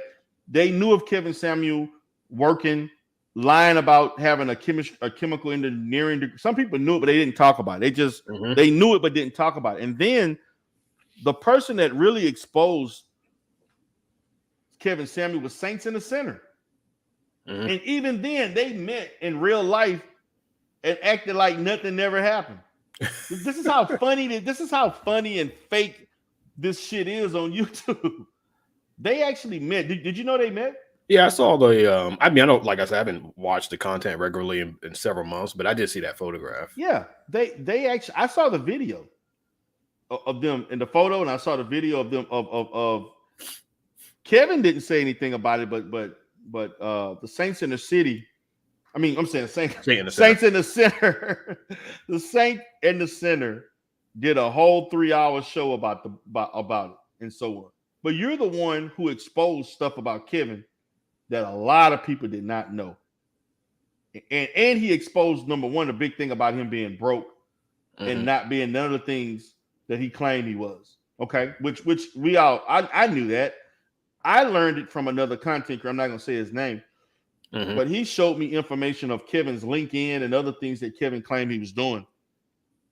I knew he was BS when he was basically charging people $799 to do consultations, which I thought he was losing his goddamn mind to be charging that for that. Like I knew something was up.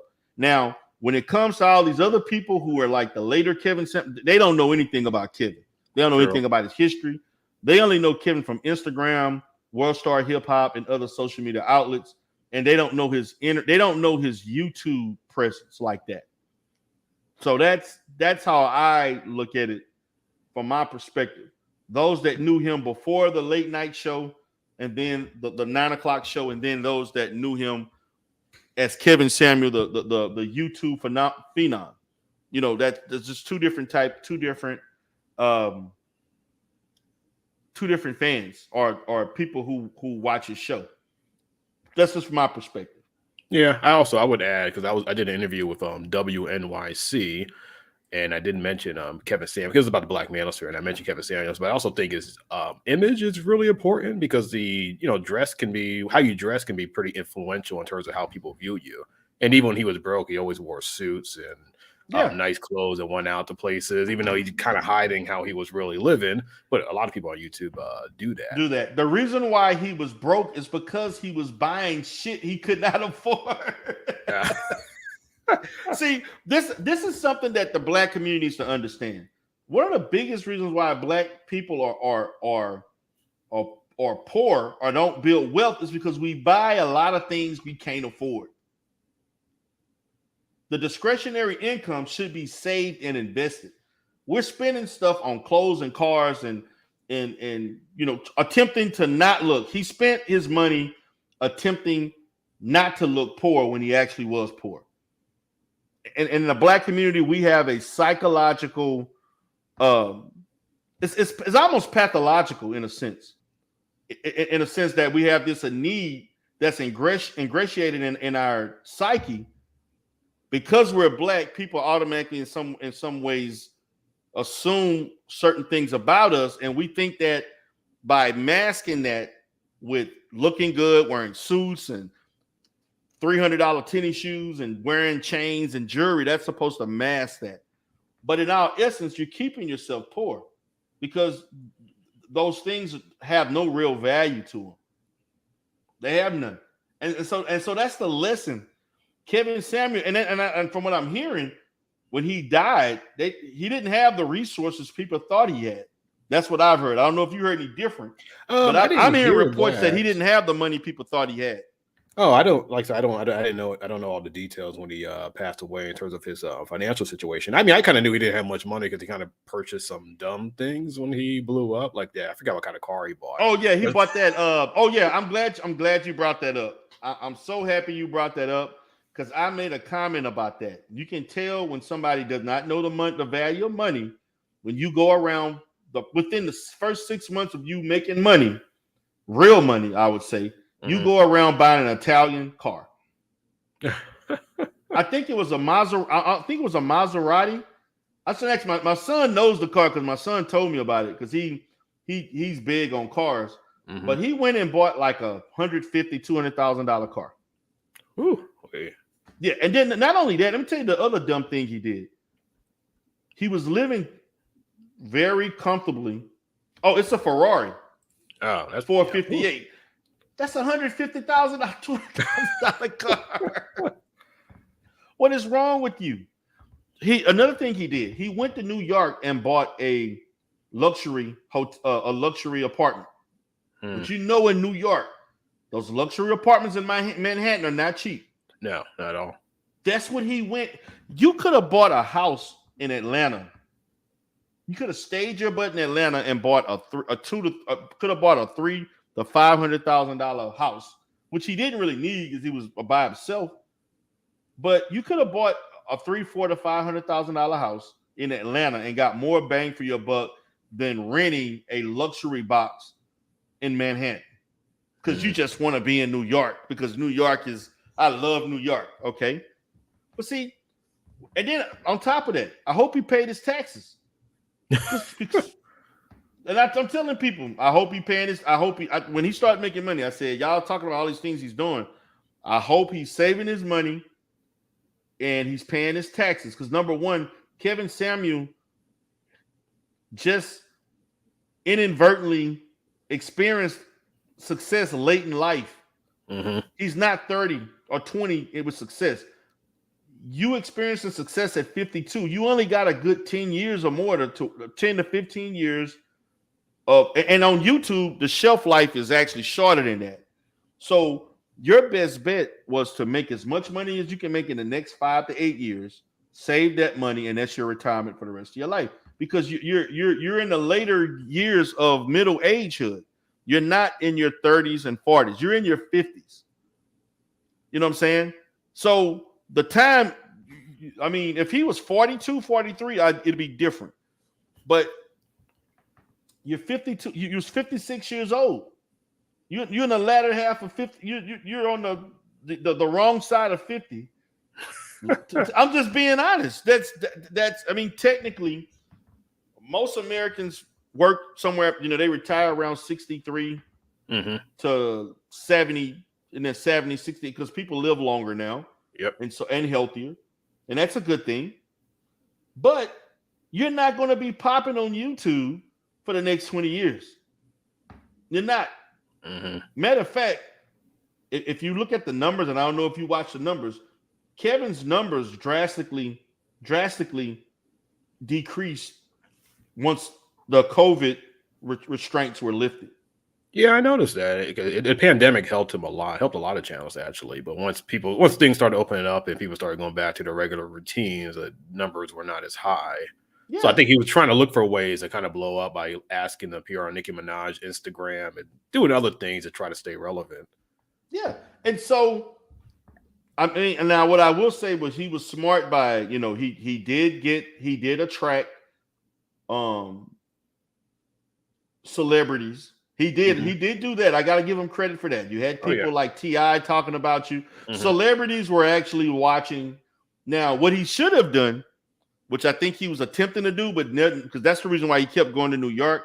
I really think he was going to New York and L.A. to try to get a reality show, or he was trying to get some type of shows or something were on being guest on some things and so forth.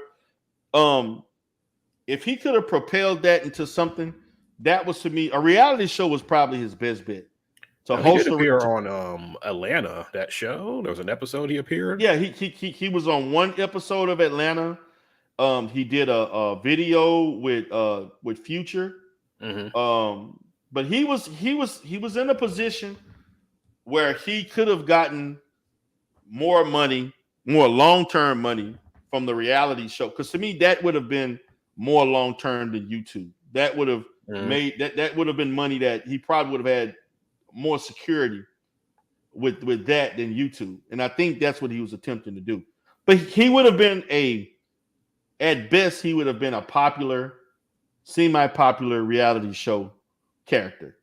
He was not going to go to Hollywood and take Hollywood by storm, or get a contract with Tyler Perry and be on like 10, 15 of future Tyler Perry productions and things. That was not going to happen. You know, that was not going to happen. I mean, you saw him on the Future video. He's not going to be a good actor. I mean, well, the Atlanta episode, it wasn't that great either. yeah, like the guy doesn't have real acting skills.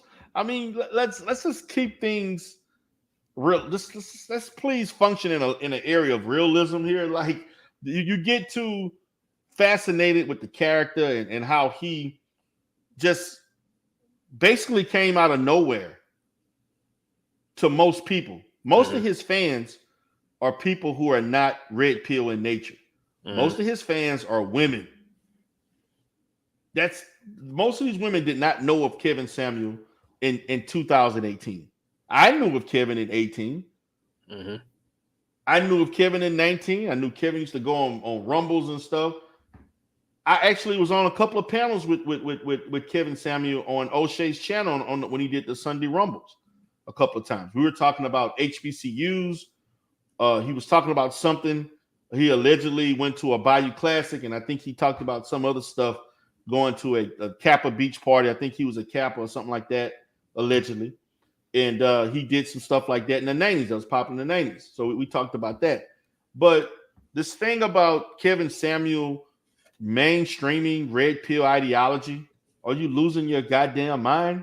The audacity of you to think of such nefarious thoughts, to make those predictions. Are you serious?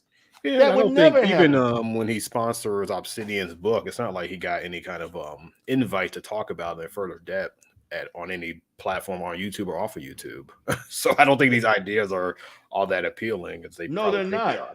They're not. See, what red pill, what guys under red pill theology, what they fail to understand is that most guys don't have the difficulties with women as the average guy does not have these issues.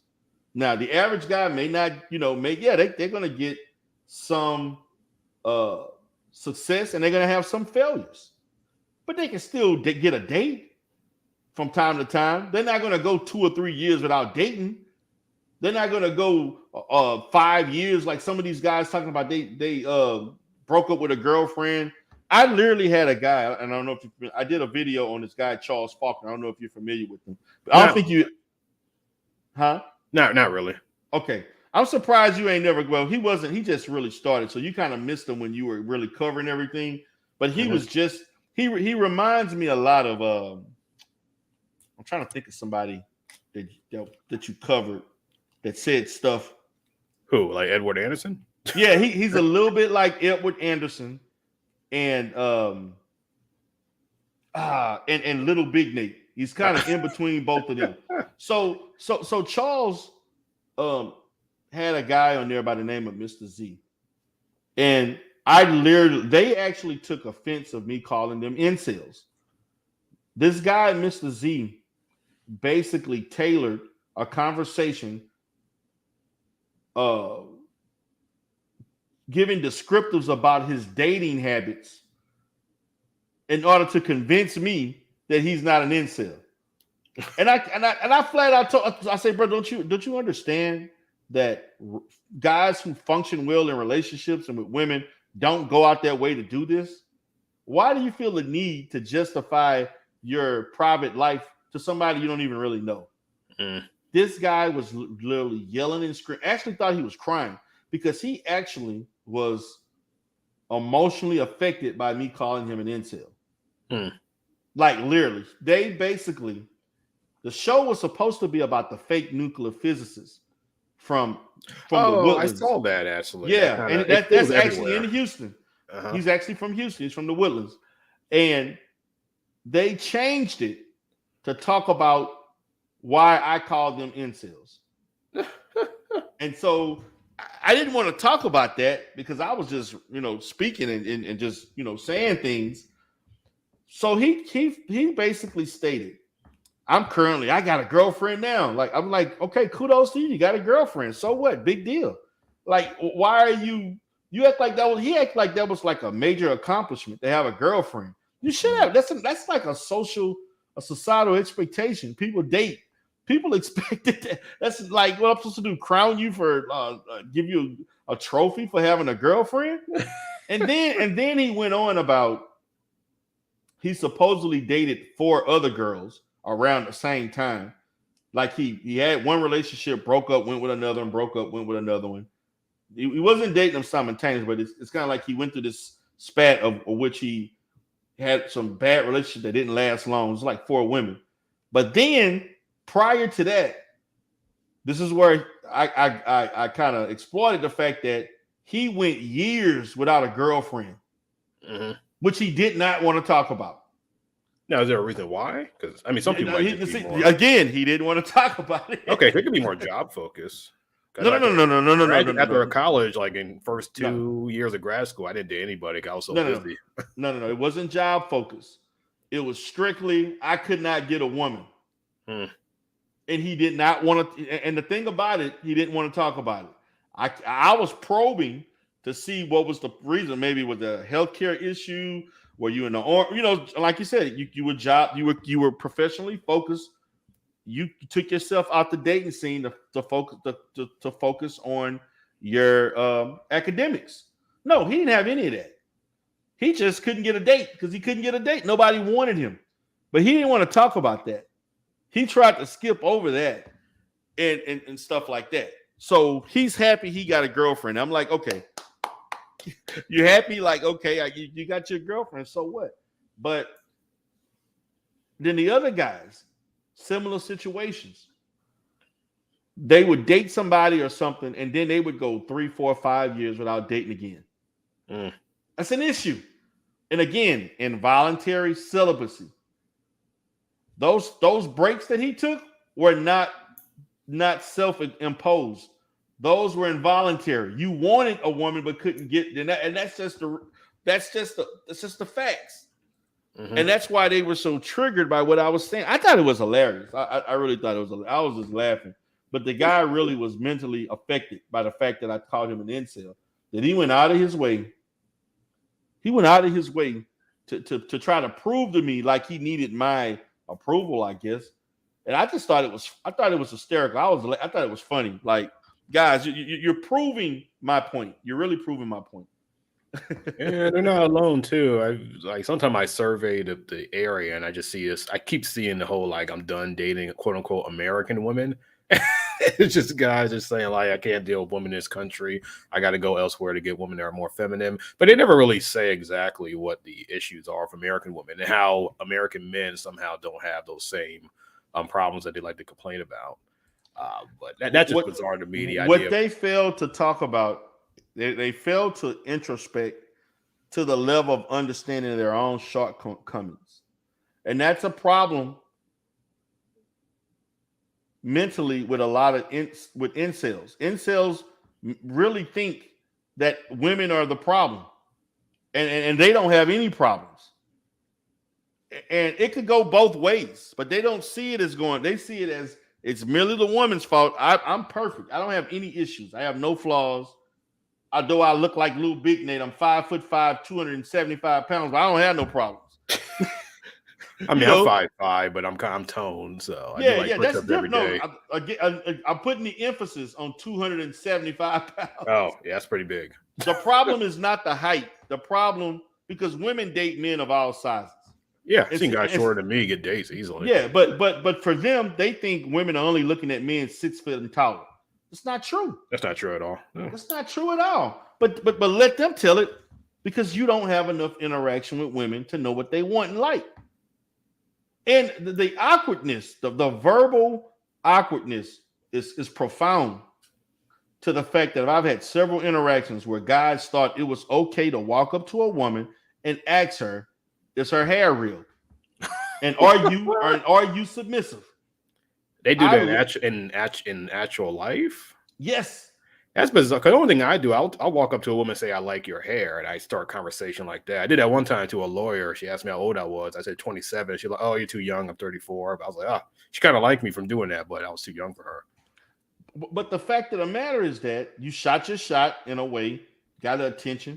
But see, you didn't take that as a defining, what I would say, put down, or you basically were not you took an L for that. They take that personally. Like the simple exchange that you just talked about. They would come online mad and angry talking about, she didn't like me because of this, and she was this. I bet she got 3 baby daddies, even though she a lawyer. Her degrees don't mean anything. She's a lawyer, and stuff. That's how they would take that. They would take that very personal. They took it as, I don't think you took it as rejection. They would take that as extreme rejection, and they will internalize that for the next 2 years. That's what that's what they would do. I mean, I've had discussions with several guys. I'm sitting there telling these guys, you don't go up to women and ask them about, is your hair real? That comes off as offensive. I'd never heard of that before. Yes, but I've had talks, and see, my interaction with these guys is always going to be somewhat going to have a certain level of friction, because they know I'm a therapist. And when I say certain things, it triggers, because they know I'm in a profession that deals with stuff like this. And they don't like to hear me speak the truth, particularly from a clinical level. So when I say these things, they get very upset about it very easily. And I'm like, guys, that is poor discernment to ask a woman, is she submissive? And is her hair real? I say that's something you ask weeks or so down the line after you've gotten to know the person a little better. Matter of fact, if she really likes you, she'll probably express those things to you. As far as her hair, women like talking about their hair and getting their hair done and all that stuff. In conversation, she'll tell you how she functions in a relationship. You don't even have to ask these things. But they actually thought I was out of place for questioning why they would ask a woman such a crazy question. And this is, again, that's incel one-on-one behavior. And I'm like, okay, it is what it is. Like, okay, obviously you didn't get any success, but you're gonna ask me why I'm questioning you, but you was unsuccessful in the exchange, but you want to get mad at me for pointing out the truth. And so that's relative to most of my interactions with these guys. That they take very minuscule situations and they catastrophize those situations as if it applies to everybody. Or they kind of engage in some revenge fantasy. I see this in the comment section all the time. They'll say like, "Oh, this one girl rejected me. Now she's like has multiple kids." In my head, I'm like, "What's the correlation between that? You two are probably not even compatible in the first place." So, she probably moved on with her life. Like she didn't think about you. She moved on. Why don't you do the same? Like you wishing bad on another woman is not going to improve your dating in the dating scene. I mean, if you're still the same person practicing the same maladaptive behaviors, you're going to continue to get the negative outcomes. As simple as that. Yeah, that's it's true. As simple as that, man. It's not that difficult. But I think people here complicate dating. This is the only space. I came across this in 2018, and I still see some of the same guys complaining. Like Edward Anderson, he was single, complaining, still single and complaining. This is like 4 years down the road. I'm like, oh my goodness. I just did a video on Edward Anderson. Edward Anderson says he disliked men like me because men like me don't want to listen to them. Like we assume everything they're saying is lying, and they don't want to see that. They don't want to hear the other side. I'm like, I say, Edward, you're the minority of black men. You do understand that, right, Edward? Like most black men don't have these problems with women. Not to say that black men don't have some level of problems, but they don't have those problems. Or black women too, because most black women desire black men. Like I get hit on when I go out in public, like by black women. So I don't understand their problems sometimes. I'm like most men don't have these problems. I mean, but they assume their experience is relative to the majority, and it's not. Now, maybe in this, it's a reason why it's the manosphere. It attracts a certain phototype, and you're the phototype. But that phototype is not representative of 40 million other black men. It's not, and they don't understand that. You got people up in here saying that black women need to be held accountable. They're never held accountable for a goddamn thing.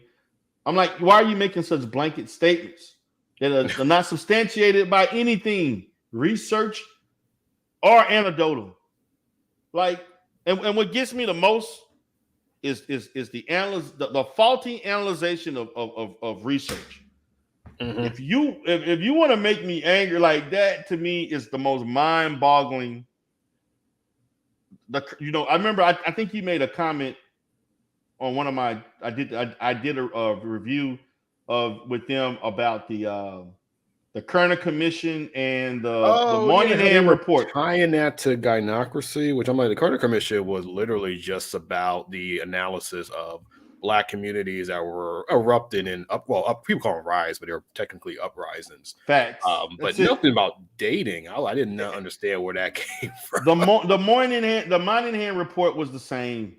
The Moynihan report was not a predictor of today's. The Moynihan report was relative to the 60s and what was going on. Yeah.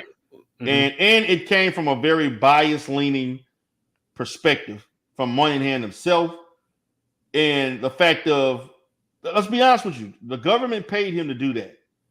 He got paid, and so that, and the thing about it from in the realm of academia, people were critical of it. Matter of fact, I remember hearing about the Moynihan report. I think I want to say I was in a sociology class, mm-hmm. and they talked about it for like 10 minutes, and they moved on to something. It was not it wasn't all that significant until it wasn't. 80s. Yeah, it was mostly debated among academics, and they were, people were counteracting the pathologizing of the black family. But to most people, it was not this grandiose document when it was published. It was not to me, when I'm looking at things, there are certain things that I've seen that were debated. There are a lot of that stuff I forgot. But I know for particular, I remember when the bell curve came. That was an emotional driven, debated thing that was debated for years on the bell curve. Some other stuff, some other different research reports, but the Moynihan report was not. I'm like, man, where do y'all get this shit? And blame BGS for that, because BGS is the one that, quote unquote, supposedly educated them on that report, and they took that.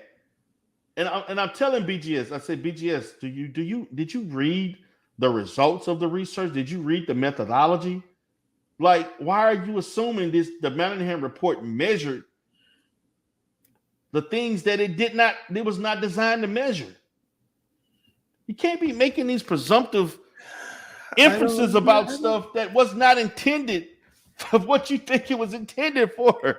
It was bizarre. I was watching them read the entire Kerner Commission, and their analysis of it would just make me laugh at it. It was just not rigorous analysis at all. Really, because the Kerner Commission it's significant because it's a very candid assessment of race relations that was created by the federal government, which much more candid than you would ever expect. So much that Johnson didn't even want to acknowledge it. It didn't. Yeah, I'm like, guys, man, they talked about the Moynihan report for like 10 minutes. In the lecture, and that's it. And we never discussed it. It was like a minor footnote. I don't know what else to say. And I'm sitting there like, for those that think that they are quote unquote YouTube intellectuals, if I had a scenario where I could sit them, let's say we put them into let's say any behavioral research related field, whether it's sociology, psychology, counseling, anything like that, and we put or let's say something, because it's dealing with something legal or political science per se, any any particular social science, and just allow one of these guys to just present their take on the Moynihan report or any other research. And I want to see what the fucking response would be like for them to be in a large college class where they were allowed to speak for 45 to 50 minutes on the stuff that they talk about and see what the response would be. And they would use quote unquote their research. And see, because it's easy to do that when you speaking to the choir of people who have the same level of no education to tell you you're right and all this stuff. But to be around educated people, professors and all, and to say this stuff and watch what the response is going to be. Oh yeah. Are you going to sit there and say stuff like the guy? This is a liberal school controlled by the guy. Now, imagine somebody saying something like that in a college class. Yeah, it's bizarre. But I said, if you live on YouTube all day, some of this stuff becomes normalized. Yes, on the space. In the space, and so that's basically the points that I was attempting to tell them. I'm like, man, this stuff. Let's just say you're a novice at best, that you just have an interest in certain topics, and you read upon them. But let's not parade around YouTube like you're experts. Let's not parade around like you have peer review on things, and that you have some stature. That's actually a video I wanted to make. I wanted to make a video called "Everybody's an Expert on YouTube" because there was a post I made about Myron Gaines going on, say Black people have a victim mentality, and in my head I'm just like, every research I've seen from the Pew Forum and a group of social scientists show that most poor Black people don't hold that view. They don't see themselves as a victim of racism because they have such low interactions with white people compared to like more educated Black people working in more white environments who more likely report experiencing racism. So I didn't understand the whole victim mentality and keeping Black people behind. It's just a conservative talking point that's been spewed since the 1980s. Actually, facts. I mean, it's a reason why a lot of poor Black people live in the hood. They've been redlined out. That they're in certain areas that separated, and that's just the facts. The people who have more interaction with white people or other groups are going to complain more, particularly if you're in a competitive environment. They're going to experience more direct or indirect racism. The issues that I have with people, like, they made a blanket statement that racism doesn't exist. And so when you say dumbass stuff like that, that forces me to just come out of character. And so when you speak of that, particularly in lower income areas, I start looking at it more from an institutional perspective, not necessarily a direct person-to-person perspective.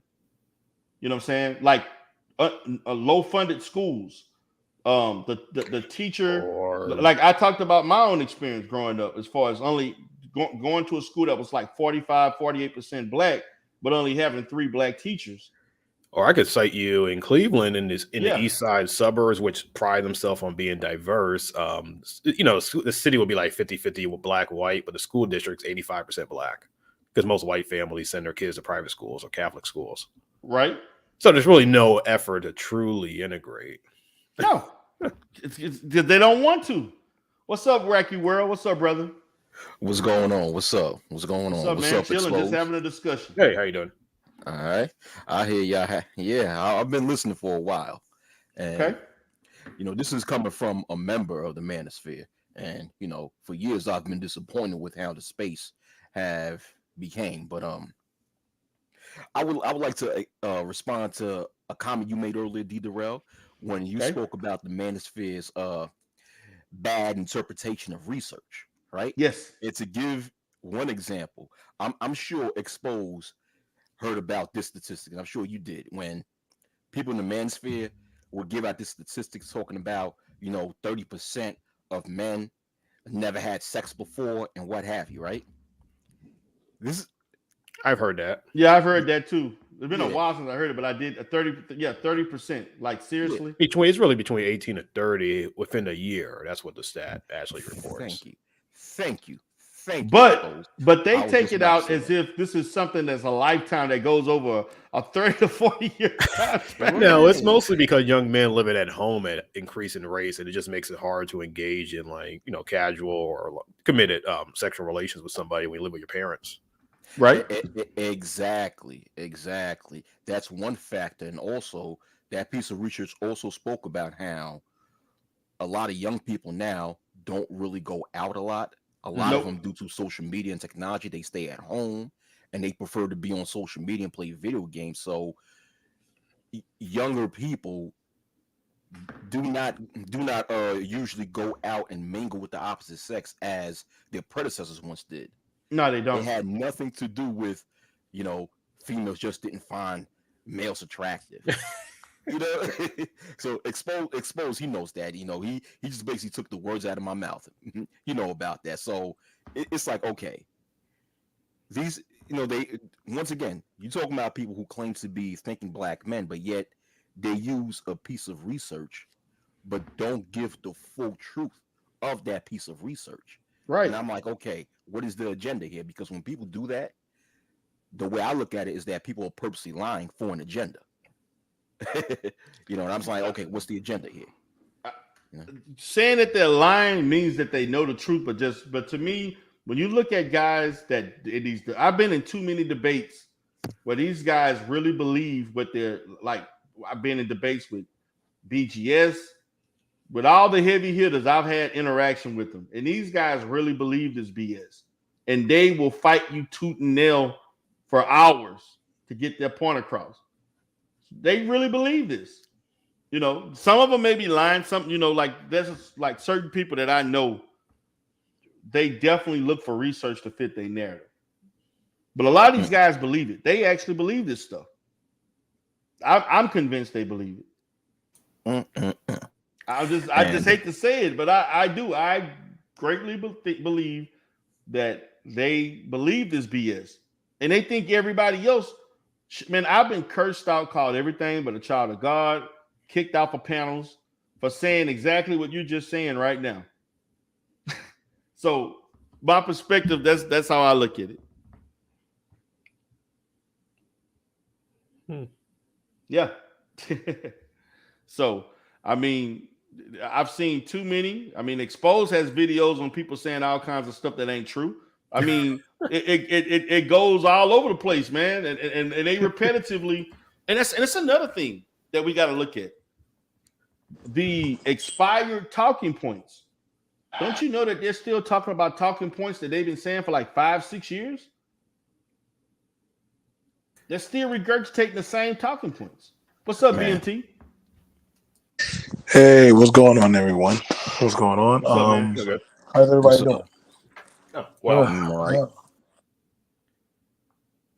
I think I've been here for a long time, and too long of a time. I don't know. I tell everybody, or I tell anybody who's actually trying to start a channel, don't mention red pill, and stay away from saying man no spear. Those are two hot button topics by the CDC, law enforcement, and just Google. They don't have a good connotation to them. And the fact that people are still trying to run with these things, or these certain type of narratives, it's unhealthy. It's unhealthy. And at some point, it's okay to have an upset spark or situation in your life. But when you're saying things that, single mothers are the reason why the country is failing, that's crazy. That's madness. When you're saying that we don't need women anymore, we can do that. And I've heard a lot of crazy stuff. And you start wondering, like, okay, where's this mindset coming from? Where's the ideologies? And if it's about that of the home or getting the women or functionality, why? And where are you men coming from? Because I'm not gonna lie, in dominant society, I don't hear these talks. I never heard of gynocracy. I never heard of red pill or any kind of these kind of talking points until I came here. And then you started seeing a lot of these dudes say this stuff. There will be an echo, a reverb from women, but mainly from the men reacting back. And I'm like, okay, so, where's all this leading? And now you have it where certain people are trying to take the talk boys and say, we're going to go mainstream. It's not. It's not going to go mainstream. It can't go mainstream because it's a dangerous philosophy and ideology. And a lot of people say, no, it's not. It's the truth. No, it's a dangerous ideology. And when people playing these games, when people are playing these games, and when people are playing these certain kind of games, y'all don't have to believe me. Just Google it. I've already showed the paperwork to D. Darrell. Just Google it and look at what schools and different other development studies are showing the pattern. I think how long they've been studying them, Brother D. Darrell, how long they've been studying them right now? Man, they've been studying them. This ideology. They've been studying this ideology for at least 6 to 8 years, at least before they start coming out with the some of the research that they've been coming out with. Because I actually told people this in 19. I said, guys, in the next 2 to 3 years, you're going to start seeing people coming out with research against this. And sure enough, you got students, grad students, and so on that are doing reports and getting stuff published. And you got psychologists that are doing research on this stuff. Yeah, that's true. I was going to say, I talked to grad students interested in the Black Manosphere in particular, and I just did an interview with WNYC, radio station in New York City. And there are other academics who contact me and ask me, like, was I going to write something about it? I was like, well, no, because it's contemporary and I'm a historian. I got to give me 30 years and I'll think about it. I can't write. Historians don't write about stuff that occurs in a moment. You got to, I say, at least 30 years away. Yes, things that are past. You have to look at the evolution of it if it still exists in some way or form. Last night I was on a stream and I had to, let this 19-year-old brother know. I was told that he was either 19 or in his early 20s. But this guy, he was going around different panels talking about how, you gotta troll certain females' content, troll their channels like Melly Monaco. We gotta troll her channels, and he was talking about that same nonsense on a panel last night. And then he started talking about how, how females in America need to get their voting rights revoked. We should, advocate for the removal of voting right for women. That's patriarchy, King. That's crazy. That's crazy. Yeah, BMT know who I'm talking about. And I had to let the dude know. I said realistically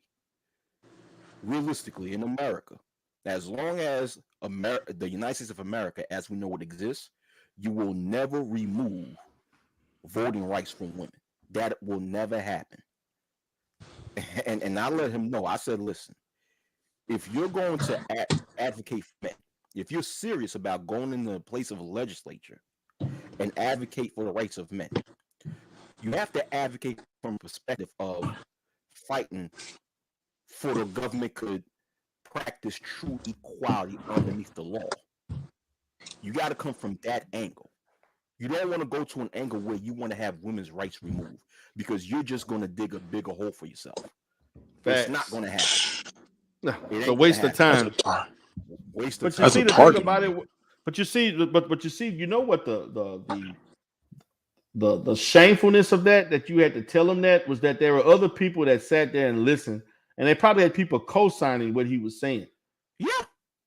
And that's the shameful thing about it. That's see, for you to have to say that, but you got other 29, 39, 49-year-old men listening to that and co-signing it. Yeah. That's the problem. Yeah. And I believe that this guy was watching the Manosphere content for a couple of years and influenced him to believe that BS, because I've heard this nonsense several times, where people advocate the removal of women's rights, remove the educational opportunities from women, remove their voting rights and stuff like that. And I kept telling people for like the past 2 years, realistically, that will not happen. If you think that removing someone else's rights is going to make life better for you, then it'll be a matter of time until somebody feel the same about you. Facts. That your rights need to be removed in order for life to be better for them. Facts. But he didn't think about it in that manner. Yeah, he didn't think about it. I pointed that out to him, and he had no response. So finally, I asked him. I said, "Listen, okay," because he was trying to make it seem that what I was saying is a bunch of nonsense. He basically wasn't trying to hear it.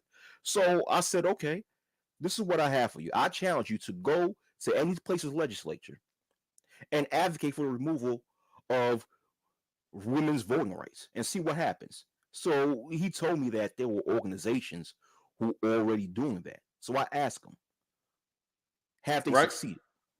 And he admitted that no, they didn't. And I'm like, boom, point, boom. It's a reason for that. Exactly. There's a reason for that. Like neither the Republican or the Democratic Party will co-sign to that nonsense. No. None of them. They don't. Why would they strip away their own their own constituents that vote for them? Why would they do that? Exactly. That don't even make sense. So remember, it's one of these things. Oh, I'm sorry. It's one of those things. This is what. Go ahead, bro. Go ahead. Oh, I'm sorry. I'll be real quick. Okay. A lot of people in the manosphere profess to be Trump supporters, right? Right.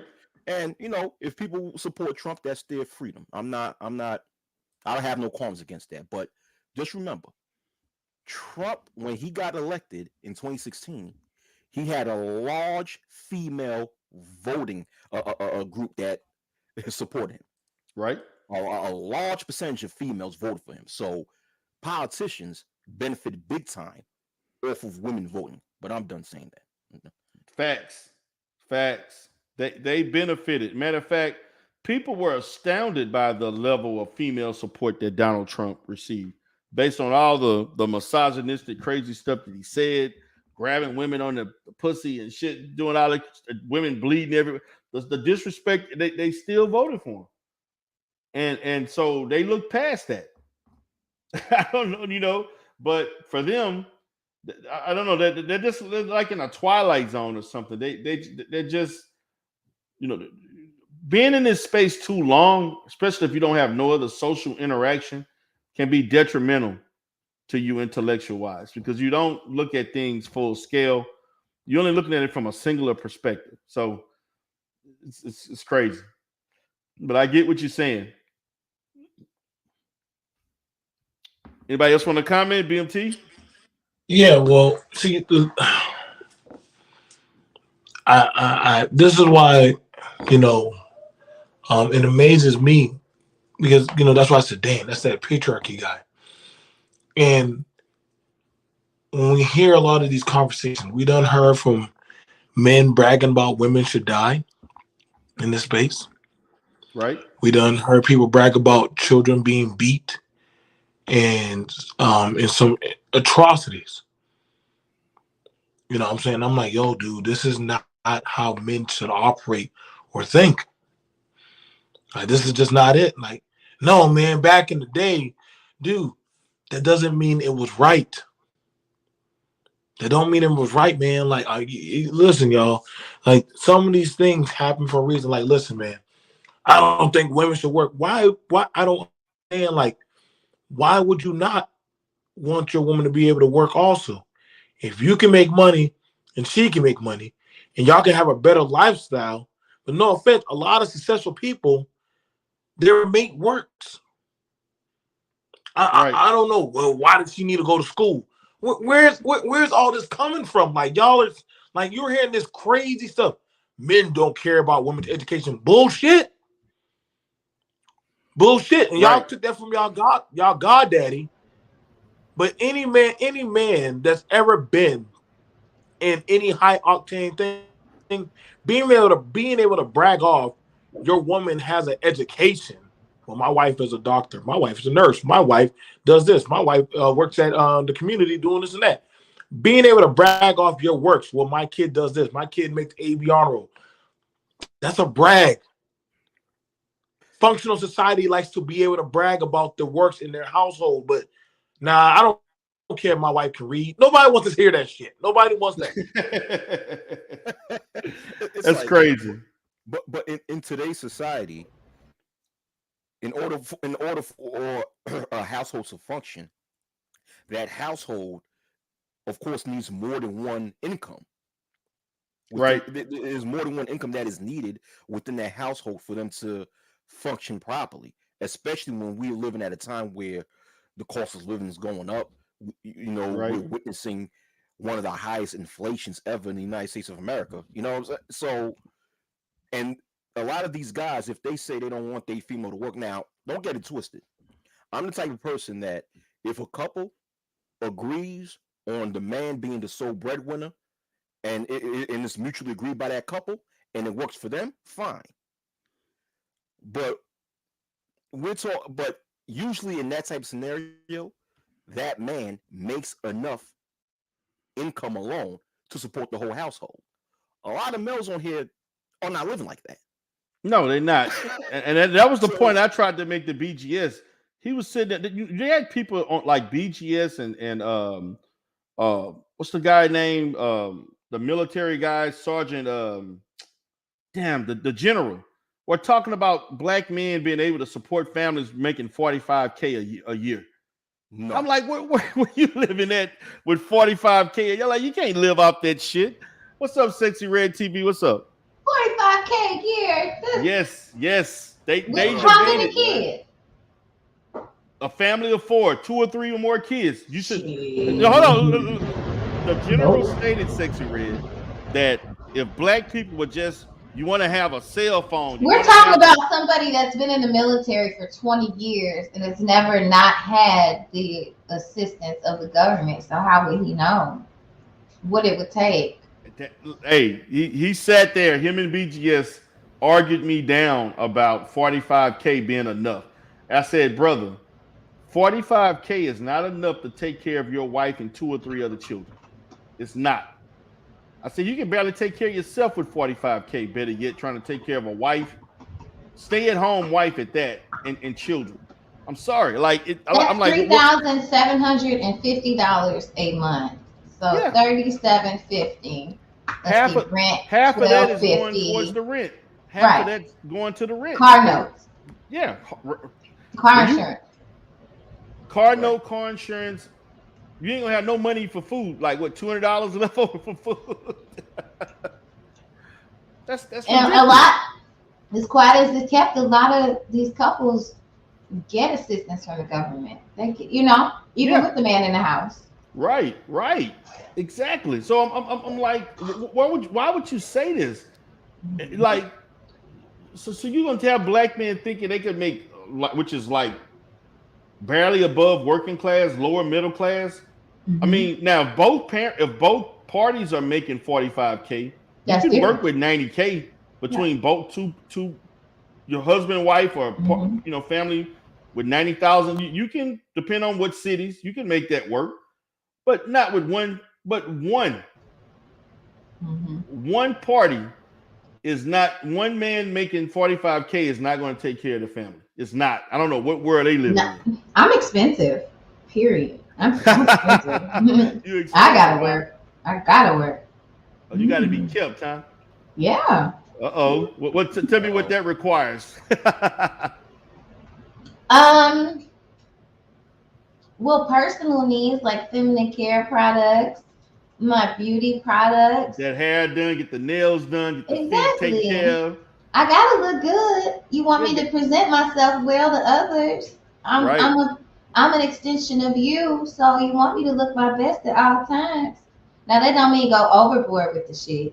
You know what I mean? Now what does that mean? Now that means something different for every person, I feel like, because I'm mainly in the beauty industry, so I feel like nails and like extra hair and all that, those are enhancements. Those are used to enhance your beauty, but they're not meant to disguise or to be in place of your natural hair or your natural nails or your natural beauty.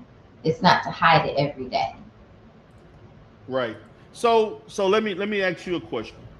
Because since we talking about this, because I mean, I actually did a video on this when I reviewed my first interaction.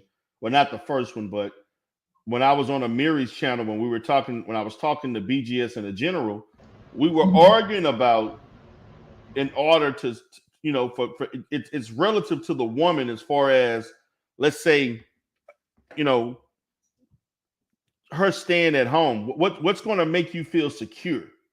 That's what I'm looking at it from. For a woman to not work, you have to make a certain amount of money for her to feel secure, and that's different for every woman. Some women may require based, like you said, based on the things you want to be kept, it may be a certain amount. 45K ain't gonna cut it. Some I'm gonna women need want to. about a good 2-3 grand a month. Okay, 2 to 3 grand a month. Listen, I live in New York City, so living in New York City, a single person with no children, it can even barely get their heads above water with 45,000 a month. I mean, 45,000 a year. Come on. Yeah. So so you think you could raise a family in New York with just making just 45,000 a year? No. I'm like, that don't even make sense. I'm like, this whole thing about, well, black people want to spend clothes and have all these electronics and the iPad, and I'm like, man, that even I get that, but 45K is not going to cut it for a family of 4. That's why it was important for me to establish myself first before looking for a man to take care of me or supplement my lifestyle. Right. And if I can't take care of myself, if I have no hobbies, if I have nothing to do besides just be up under a man's ass all day, I can't really give him or give him that piece that he needs because I'm too focused on him and what he's doing. If you're a woman and you don't have no hobbies, you don't have no other interests, it could be that shit gets old. Well, for them, your interest should be primary to children and children only. That's it.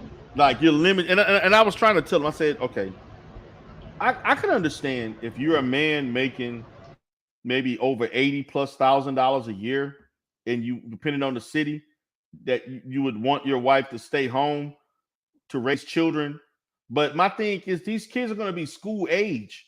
This is not going to be something you expect this woman to not to stay home and basically waste away her talents, things that she like to do that she's good at, just because you don't want her going nowhere. What are you afraid that she's going to find another man that's better than find somebody better than you? Yeah, the insecurities. See, that this speaks to the insecurities, because my thing is that I'm looking at it from a perspective. When you're in a relationship, they don't understand this. You're not marrying just for your happiness. You're also marrying for the other person's happiness too. And most women are not going to be happy sitting at home for 20, 30 years doing nothing.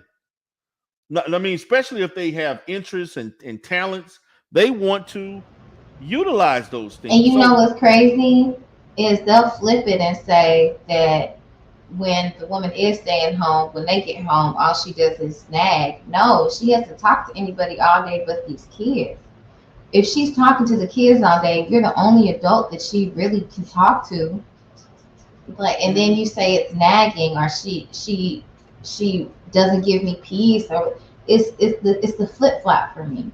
You know, it's now that, okay, so she does stay home now, but when you get home now, you don't want to be bothered with her. Well, shit, she been with these kids all day. Can you give her like an hour break? You know, just to maybe have some alone time to take a shower and freshen up.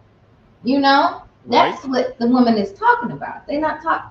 It's crazy to me. It's the lack of empathy for the women and what the women go through.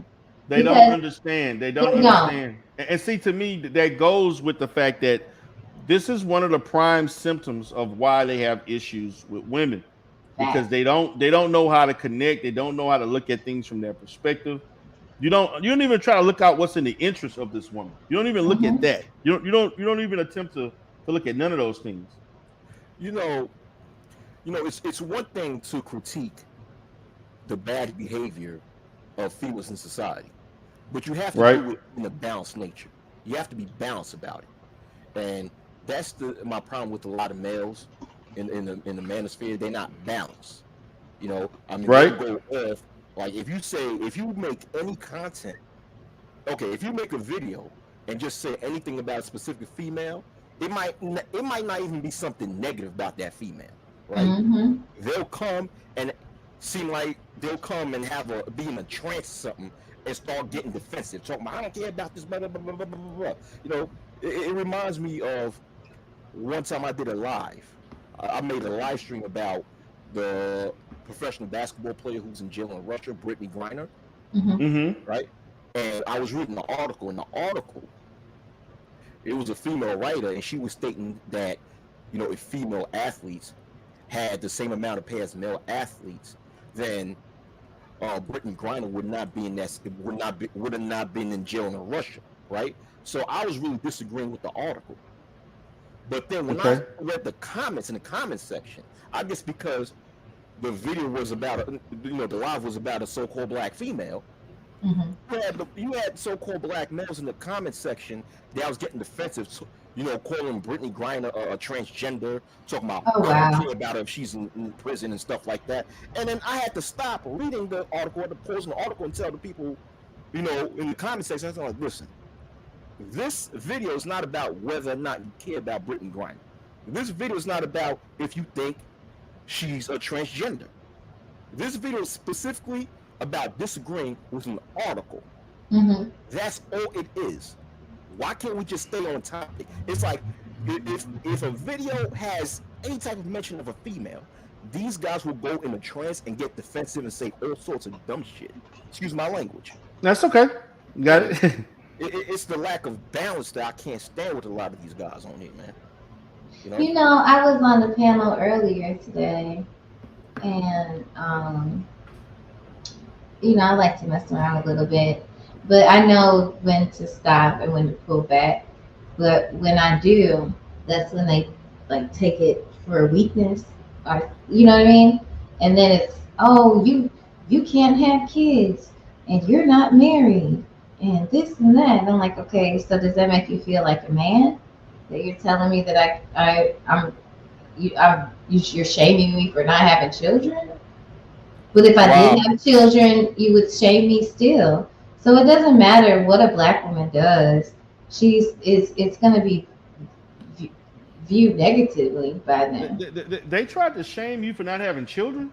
Yeah, you're old. I'm old. Yes, it happened on Rachel's You mean the same people that talk about single mothers? You gonna shame a woman that doesn't have children? They said, why would somebody want to be with me because I can't have kids, or they think I can't have kids or whatever. I don't know. Okay, but so I was like, well, why do you think I don't? Why do you think I can't have kids? Oh, because you don't have kids. That's crazy. So that don't even make sense. I thought you want women to practice proper vetting and not choose and get themselves caught up to be single mothers. Because I don't want to be caught up with somebody like them. You know what I'm saying? And they were like, "Oh, you probably had abortion." No, I've never had a. Are you serious? Yes. But hold on. Even if you did have an abortion, it's none of anybody's business.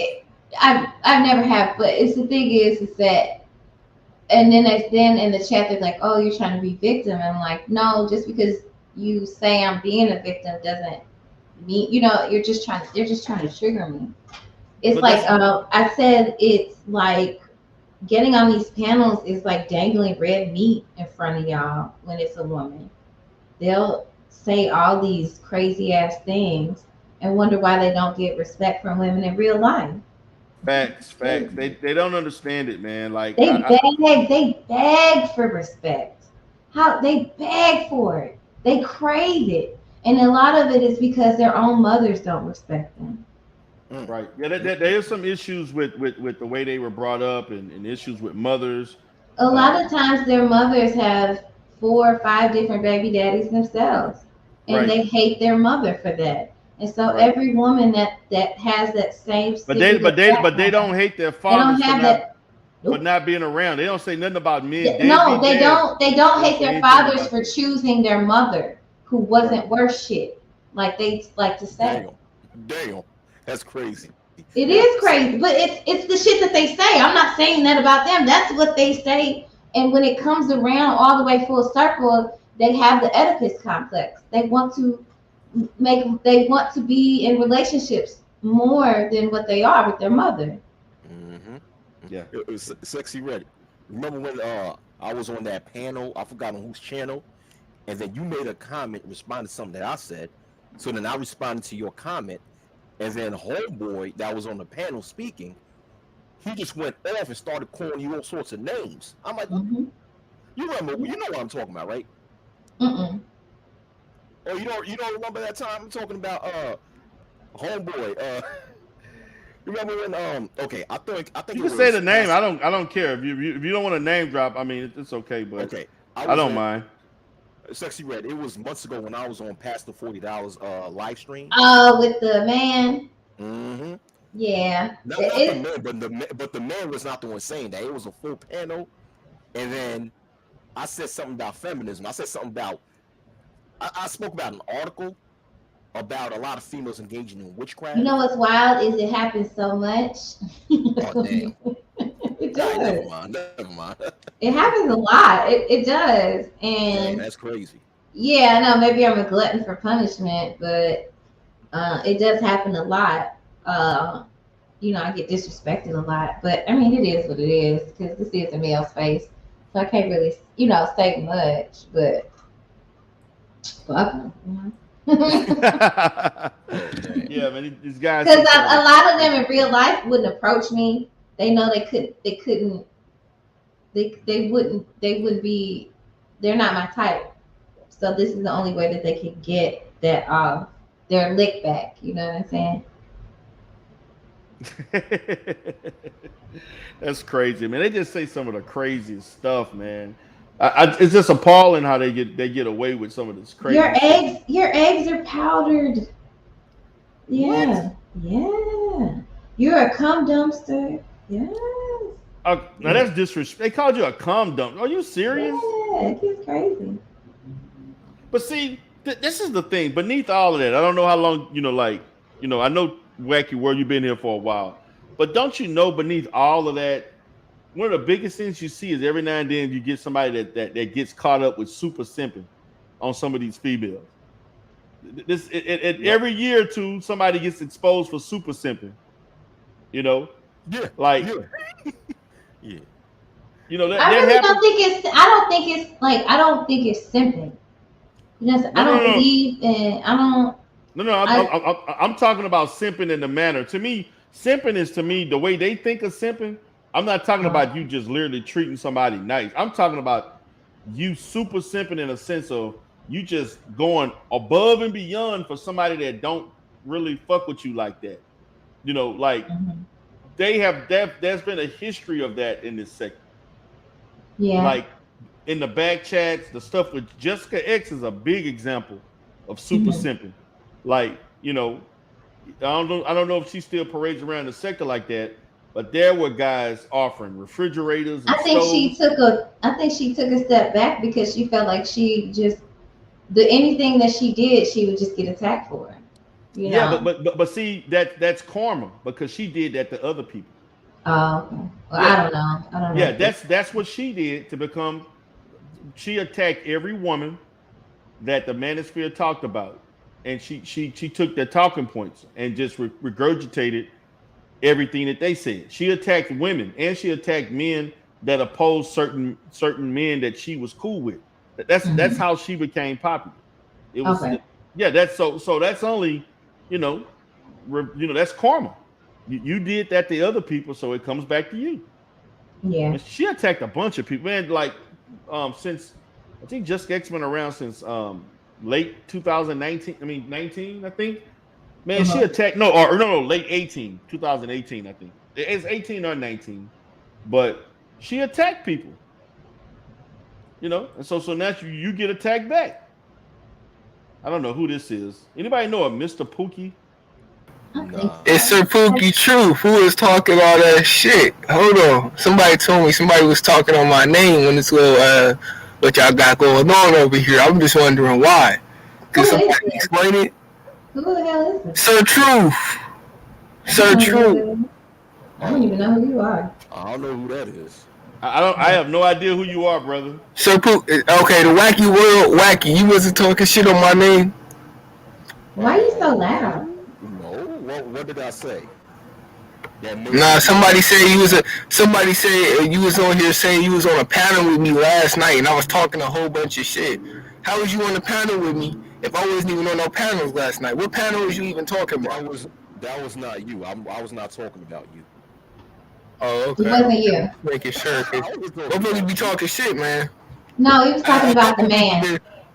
Oh, okay. I'm just saying because I look. No, nothing personal, but a couple. Look, I done had a couple people, man. I gotta get to a couple people because people just be saying shit, and I just can't be having that, man. Because motherfuckers don't. People be lying. So you just came up here off of just what people said, instead of doing research first. I didn't do research shit.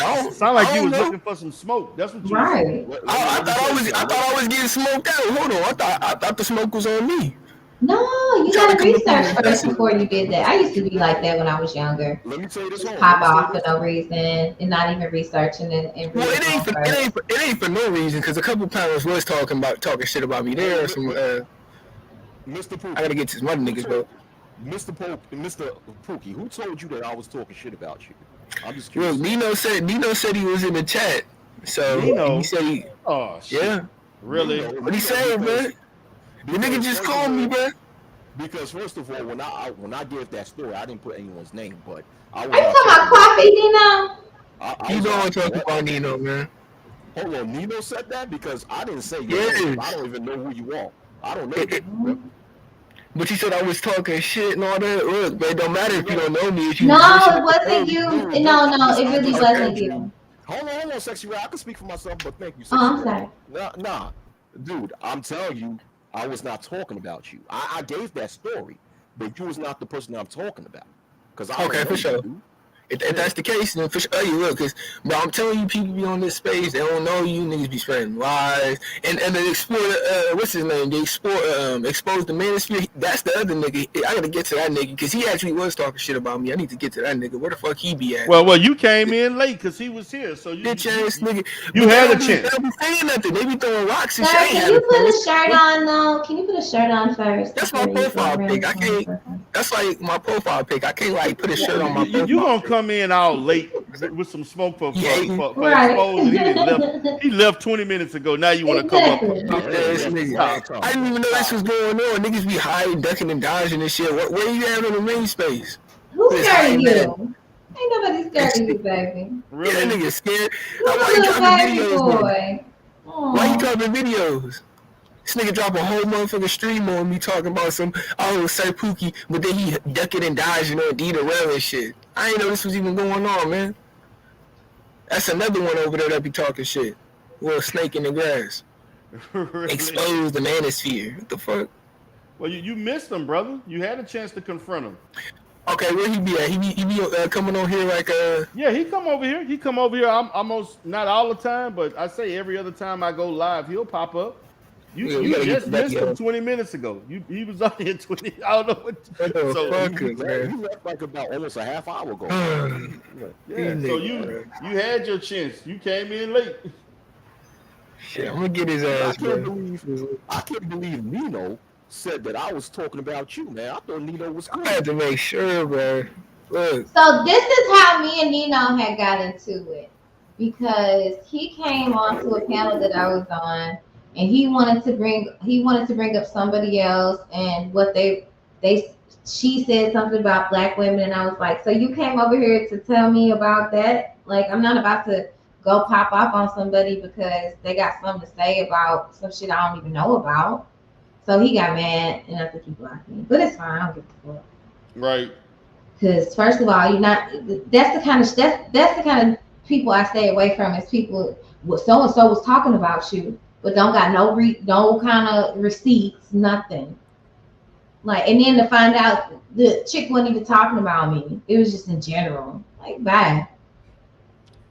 And I had to. It was to the point where I had to apologize to the chick because she wasn't even talking about me. But see, so you just bring my shit. You just bring me up out of nowhere. You know what I'm saying? Like, don't bring other people's shit to me. But Mr. Pookie, you came in here gun ho and shit, guns Right. blazing and shit, ready to you came with the smoke and shit. Like, damn, you didn't even try to see what's correct. You could have checked the replay of the Red Bull. I just had to see what's to it real quick. Cause I done seen a couple of these videos, bro. And it wasn't just general, man. It's like on my profile pic and all type of shit, bro. Talking shit, talking greasy. But he just ducking and dodging. Like, can't find this exposed the manosphere motherfucker anywhere, man. What's your problem? What's your problem with expose the manosphere, brother? Because this nigga, he just keep it. He want to make videos about you, but he don't want to go up on the panel he recorded. He want to record the whole panel and shit the whole time, talk hella shit. This little weak ass video, but then he want to hide on D Darrell panel and go run around on the outskirts and shit when you try to find you. Like, where you be at with all this smoke? Why the fuck I gotta come with this smoke? So what's your problem? What did he say about you that you didn't like? Maybe because I didn't know you had issues with Expo. I've been, I deal with him. I didn't know who the fuck he. I didn't know who the fuck he was. I don't know why he's making videos about me. I don't have beef with this nigga. Are you sure he talking about you or somebody? Yes. He's talking. He was talking. Yes, because I was on the panels that he was talking about, and he made a specific segment of a video about me that I've seen. So yes. And what did he say? So what did he say about you that you didn't like?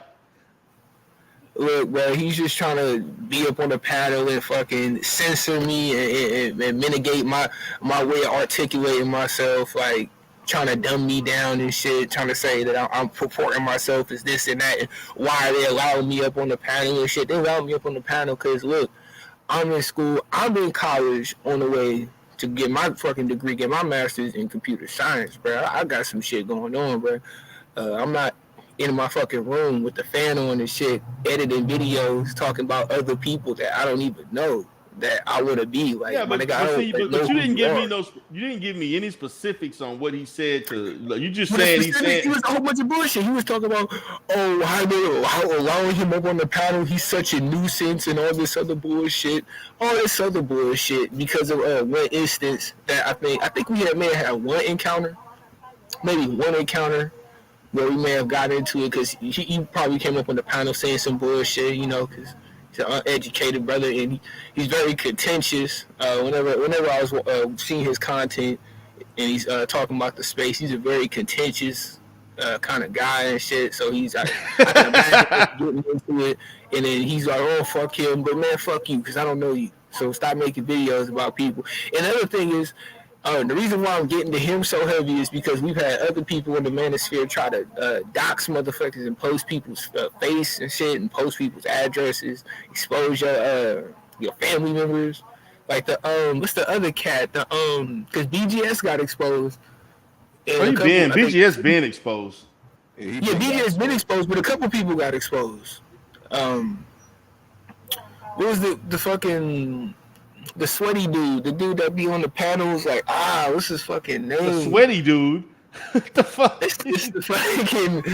It's not exposed to manosphere, but it's another guy like it that be posting people faces. He's another doxing ass. GMT. You talking about Grandmaster? You talking about Grandmaster Troll? So look like he smell like onions and shit, sitting in a room with a fucking hot ass fit, bro, hot air. Like, I just can't stand it, bro. Like, GMT watch my channel now. He may end up. Nigga made a video. I don't give a damn. That nigga made a whole video on me too.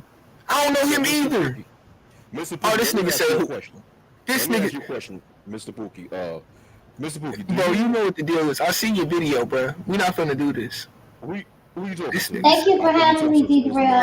All right, sexy too. We're in the chat and shit, but we're not gonna do this, bro. I seen the video, bro. So hold on, let me ask you a question, Mr. Pookie.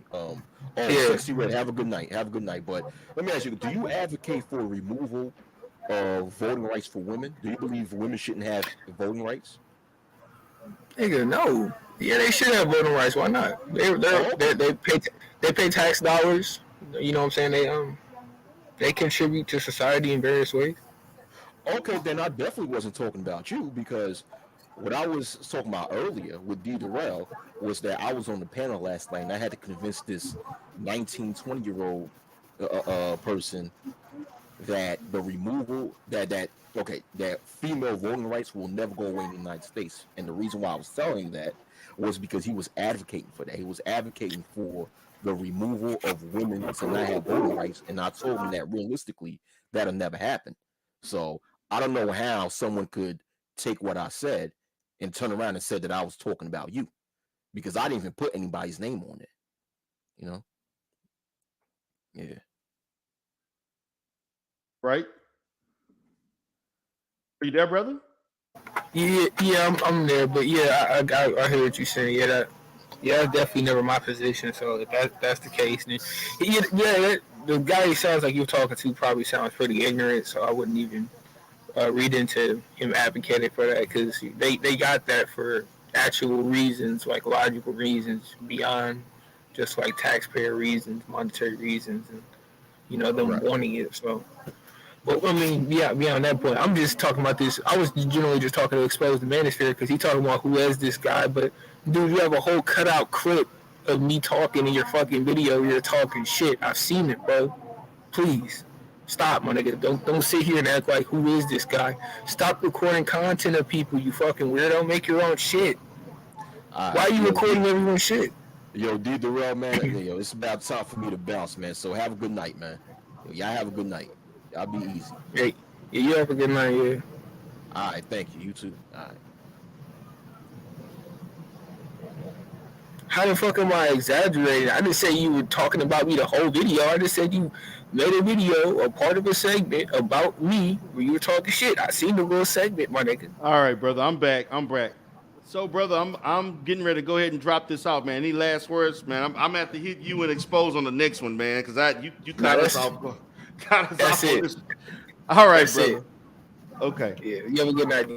All right, man. Well, look, guys, I got to get out of here. Appreciate you all for coming in. I see MOT. What's up, MOT? Raining Woman came in late, but appreciate y'all for coming in. I'm going to have to piggyback on this and talk about some other topics. I'll be going live again in a few days. Y'all have a great night. Peace.